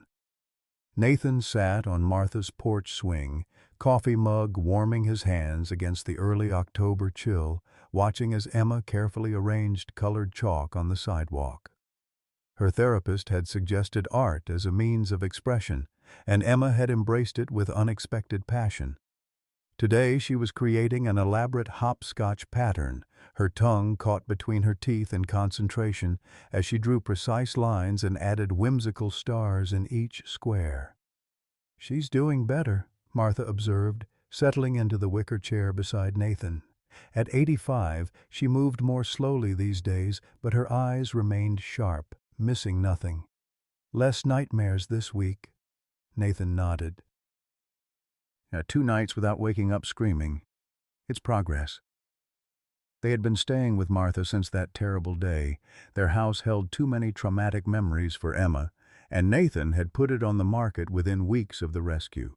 The sale had just closed, providing funds for a fresh start once they were ready. The arraignment is tomorrow? Martha asked, though she knew the answer. She had been tracking the legal proceedings with meticulous attention, her former judge husband's influence helping them navigate the complexities of the court system. Yes. Patricia's fighting everything, of course. Her lawyers have filed motion after motion for dismissal, claiming everything from illegal surveillance to procedural errors. Nathan's jaw tightened. But the evidence is overwhelming. The DA is confident. Patricia and Vanessa had been held without bail since their arrest. Patricia deemed a flight risk due to her substantial financial resources and international connections. Vanessa considered a danger to Emma. The two security guards had accepted plea deals in exchange for testimony against Patricia, revealing a disturbing pattern of similar operations targeting wealthy families with vulnerable children. Most surprising had been Connor's role in the prosecution's case. The teenager, now living with his biological father in a neighboring state, had provided crucial evidence: secretly recorded conversations between Patricia and Vanessa discussing their plans for Emma's trust fund, financial documents Connor had photographed from Patricia's home office, and his own detailed testimony about years of psychological manipulation and abuse at his grandmother's hands. "Look, Daddy, I made a special square for you," Emma called, pointing proudly to an elaborate star design at the end of her hopscotch course. "It's beautiful, sunshine," Nathan replied with a genuine smile. These moments of childlike joy were precious, emerging more frequently as Emma slowly reclaimed her sense of security. "Do you want to play with me?" she asked, her voice carrying that familiar note of uncertainty. Still expecting rejection, still surprised by simple kindnesses. "Absolutely." Nathan set down his coffee and joined her on the sidewalk, exaggeratedly hopping through the course while Emma giggled at his antics. The sound of her laughter was healing for them both. Martha watched from the porch, her weathered face softening with affection. These two had become family to her in ways she hadn't experienced since her husband's passing years earlier. Their presence filled her home with purpose and life, even on the difficult days when Emma's trauma manifested in tantrums or regression, when Nathan struggled with guilt over not having protected his daughter sooner. Later that morning, as Emma worked with her tutor in the sunroom, she wasn't yet ready to return to public school, though they hoped she might be by January. Nathan's phone rang with a familiar number. "Marcus," he answered, stepping into the kitchen for privacy. "How did it go?" "Just got out of the meeting with the DA," Marcus replied. His security firm had been instrumental in building the case against Patricia, providing technical expertise and protection throughout the investigation. "They've offered Vanessa a deal." Nathan's grip tightened on the phone. "What kind of deal?" "Reduced charges in exchange for testimony against Patricia. 10 years instead of 25, with possibility of parole after 6. Nathan closed his eyes, conflicting emotions warring within him. Part of him wanted Vanessa to suffer the maximum penalty for what she'd done to Emma. Another part remembered Emma's insight. Vanessa, too, had been one of Patricia's victims, manipulated and abused since childhood. Does the DA think her testimony will help secure Patricia's conviction? "It's the final nail in the coffin," Marcus confirmed. "Vanessa knows everything: the financial schemes, the previous victims, even the offshore accounts where Patricia's been hiding money. With her cooperation, they can put Patricia away for the rest of her life." Nathan exhaled slowly. "Then it's the right decision. Emma deserves closure more than Vanessa deserves punishment." After ending the call, Nathan found Martha in the garden, harvesting the last of the season's tomatoes, while Emma helped by collecting fallen leaves into a careful pile. "Vanessa's taking a plea deal," he informed Martha quietly. "She'll testify against Patricia." Martha nodded, her expression thoughtful as she placed another tomato in her basket. "That poor, broken woman. What Patricia did to her doesn't excuse what she did to Emma, but it helps explain it." "Emma asked about her yesterday," Nathan admitted. "Wanted to know if Vanessa was sorry for hurting her." "What did you tell her?" "The truth. That I don't know what's in Vanessa's heart, but that sometimes people who are hurt go on to hurt others, and it takes tremendous courage to break that cycle." Nathan watched as Emma arranged her leaves by color, methodical even in play. I think Emma understands that better than most adults. The afternoon brought another visitor, Sarah Cunningham, who had remained actively involved in Emma's case long after her professional obligations had been fulfilled. She arrived bearing a small, gift-wrapped package and a folder of official documents. "The judge signed the final protective order this morning," Sarah announced, as they settled in Martha's living room, Emma happily examining her gift, a set of special watercolor pencils. "It's permanent, covering Patricia, Vanessa, and anyone acting on their behalf. Emma is legally protected from contact until she turns 18, at which point she can decide for herself." "And the trust fund?" Nathan asked. The financial aspect had been complicated, with Patricia having manipulated documents and attempted to redirect Emma's inheritance. "Fully secured and placed under court supervision until Emma's 25th birthday," Sarah confirmed. "Judge Harmon appointed an independent trustee from outside the county, someone with no connections to the Holloway family or their social circle." Relief washed over Nathan.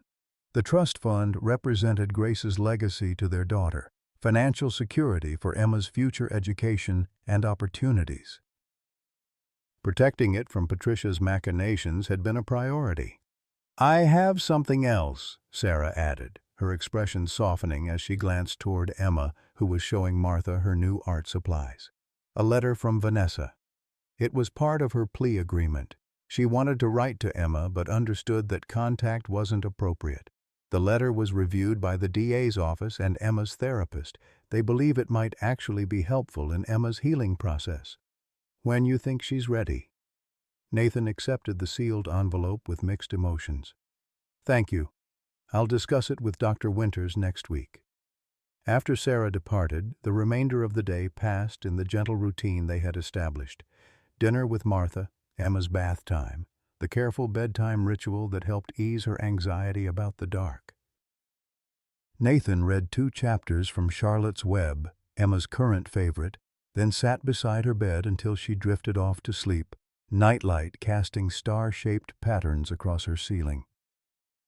Downstairs, Nathan found Martha at her sewing table, carefully repairing Emma's teddy bear yet again.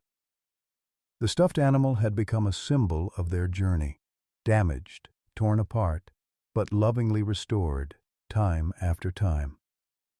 "I was thinking," Nathan said, watching Martha's skilled hands work the needle through worn fabric, "about looking at houses next week. Something new with no bad memories. A fresh start for Emma." Martha's hands stilled. "You know you're welcome here as long as you need." "I know, and we're grateful. But Emma needs permanence, a place that's truly hers." Nathan hesitated. "Actually, I was looking at properties not far from here, close enough that she could still visit you whenever she wanted." Martha's eyes misted slightly.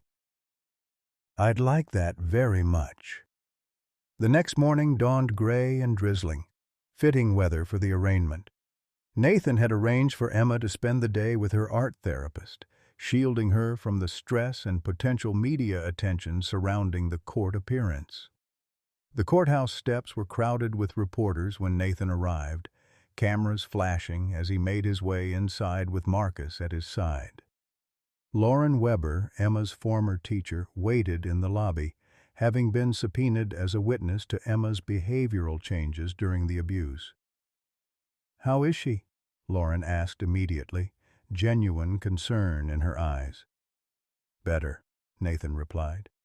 "She asks about you sometimes, remembers the special art projects you did with her class." Lauren smiled, though her eyes remained sad. "I wish I'd done more, seen the signs earlier." "You did see them," Nathan reminded her gently. "You documented everything, kept her artwork, noted the changes.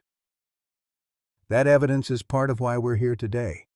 Inside the courtroom, Nathan steeled himself for the first sight of Patricia and Vanessa since the rescue. When the side door opened and the bailiff led them in, he was struck by the transformation 3 months in county jail had wrought. Vanessa appeared diminished, her once stylish hair limp, dark circles shadowing her eyes. She kept her gaze downcast, shoulders hunched as if expecting a blow. Patricia, by contrast, maintained her regal bearing despite the orange jumpsuit and handcuffs. Her steel-gray hair was impeccably arranged, her expression one of affronted dignity rather than shame. As the charges were read, child abuse, kidnapping, conspiracy, attempted murder, financial fraud, Patricia's expression never changed. She pleaded not guilty to all counts, her voice clear and contemptuous. Vanessa, following her attorney's instructions, remained silent as her plea deal was submitted to the judge for review. The proceeding was brief but consequential. Trial was set for January, bail was denied once again, and Patricia was remanded back to custody with a new restriction: no contact with Vanessa, now officially a prosecution witness. As Patricia was led out, her eyes locked with Nathan's across the courtroom. The hatred in her gaze was palpable, a promise of vengeance that sent a chill down his spine despite her shackles and guards. "She still thinks she'll win," Marcus murmured as they exited the courthouse, dodging reporters' questions with practiced ease. "She won't," Nathan replied firmly. "Not this time." The drive back to Martha's house took them past the elementary school where Emma had once attended kindergarten. Children played on the playground despite the light rain, their colorful raincoats bright against the gray day, their laughter carrying through the damp air. Someday, Nathan thought, Emma might be among them again, playing, learning, being simply a child without fear, shadowing her every moment. Martha greeted them at the door with news that Emma had enjoyed her art therapy session and was now helping to bake cookies in the kitchen. The domestic normalcy of it, flour dusting Emma's cheeks, the warm scent of vanilla and chocolate filling the house, created a stark contrast to the courtroom's sterile tension. "We made cookies shaped like stars," Emma announced proudly, holding up a slightly lopsided creation. "Because stars are light in the darkness." "That's beautiful thinking, sunshine," Nathan said, kneeling to her level. "Did you learn that today?" Emma shook her head. "Mrs. Martha told me. She says even on the darkest night the stars are still there, even if we can't see them right away." Nathan's eyes met Martha's over Emma's head, gratitude warming his expression. The elderly woman had a way of offering profound wisdom in terms Emma could grasp and find comfort in. That evening, after Emma was asleep, Nathan sat at Martha's kitchen table with Vanessa's letter before him, still sealed. Dr. Winters, Emma's therapist, had called after receiving Sarah's update, offering guidance on if and when to share the letter with Emma. "Children are remarkably resilient," she had said, and Emma specifically has asked questions about Vanessa that suggest she's processing that relationship differently than her relationship with Patricia. When she's ready, and you'll know when that is, the letter might provide answers she needs. With careful fingers, Nathan opened the envelope and unfolded the single page inside. Vanessa's handwriting was neat but shaky, the ink blotched in places as if tears had fallen while she wrote. "Dear Emma, I know words cannot undo the hurt I caused you. I was wrong, terribly, unforgivably wrong, and no explanation can change that. But I want you to know that the monsters weren't real. The monster was me and my mother and the fear that controlled us both. I was once a little girl, too, afraid of monsters I couldn't escape. Instead of breaking that chain, I became part of it. That was my choice, my failure, and you paid the price for it. Your father loves you with his whole heart. He is everything a parent should be, everything I wasn't brave enough to be. Trust him. Let him help you heal. I don't ask for your forgiveness. I don't deserve it. But I hope someday, when the hurt isn't so fresh, you might understand that I wish I could go back and make different choices. I wish I had been strong enough to protect you instead of harm you. You are braver and stronger than I ever was. I am sorry for every tear, every fear, every moment of pain I caused you. Vanessa." Nathan folded the letter carefully, returning it to the envelope. Not today, perhaps not for many months, but someday Emma might need to read these words, not for Vanessa's sake, but for her own healing. A soft sound from upstairs pulled him from his thoughts. Emma's voice, not crying out in terror, as she so often did, but singing softly to herself. A lullaby Grace had taught her, one Nathan had continued singing after Grace's death.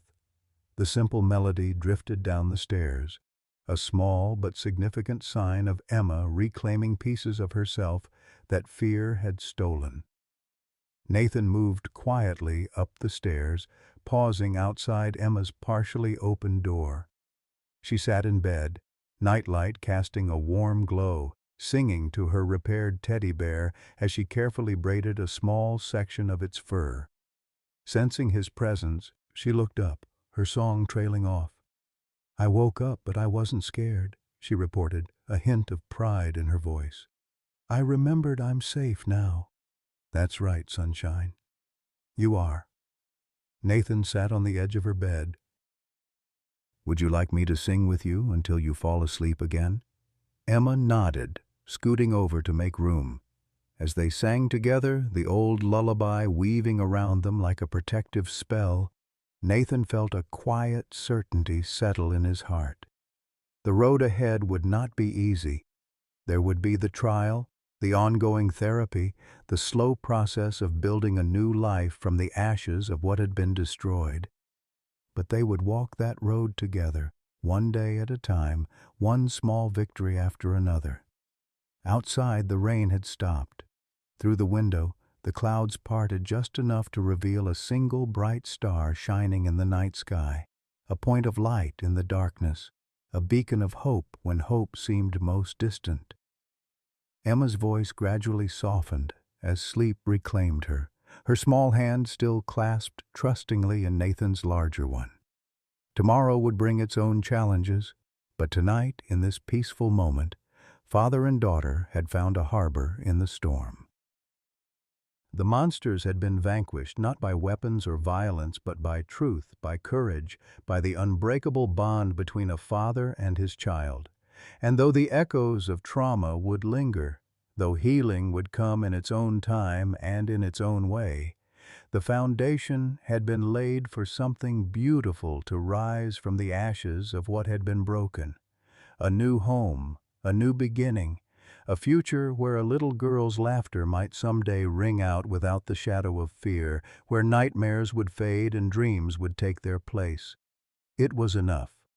For tonight, for this moment, it was more than enough.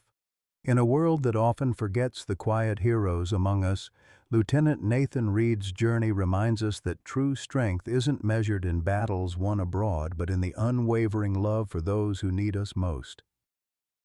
His story speaks to anyone who's ever stood as the last line of defense for a vulnerable loved one, fighting systems that seem designed to protect the powerful rather than the innocent.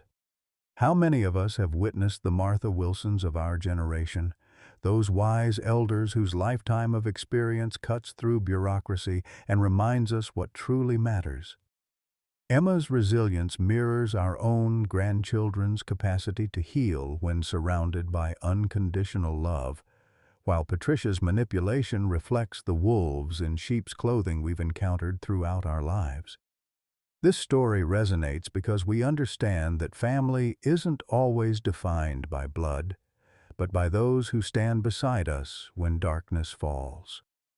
Have you ever been the Nathan in someone's story, fighting impossible odds to protect someone you love? Or perhaps you've been the Martha, offering wisdom and shelter when it was needed most. Share your experiences in the comments below. Your story might be exactly what someone else needs to hear today.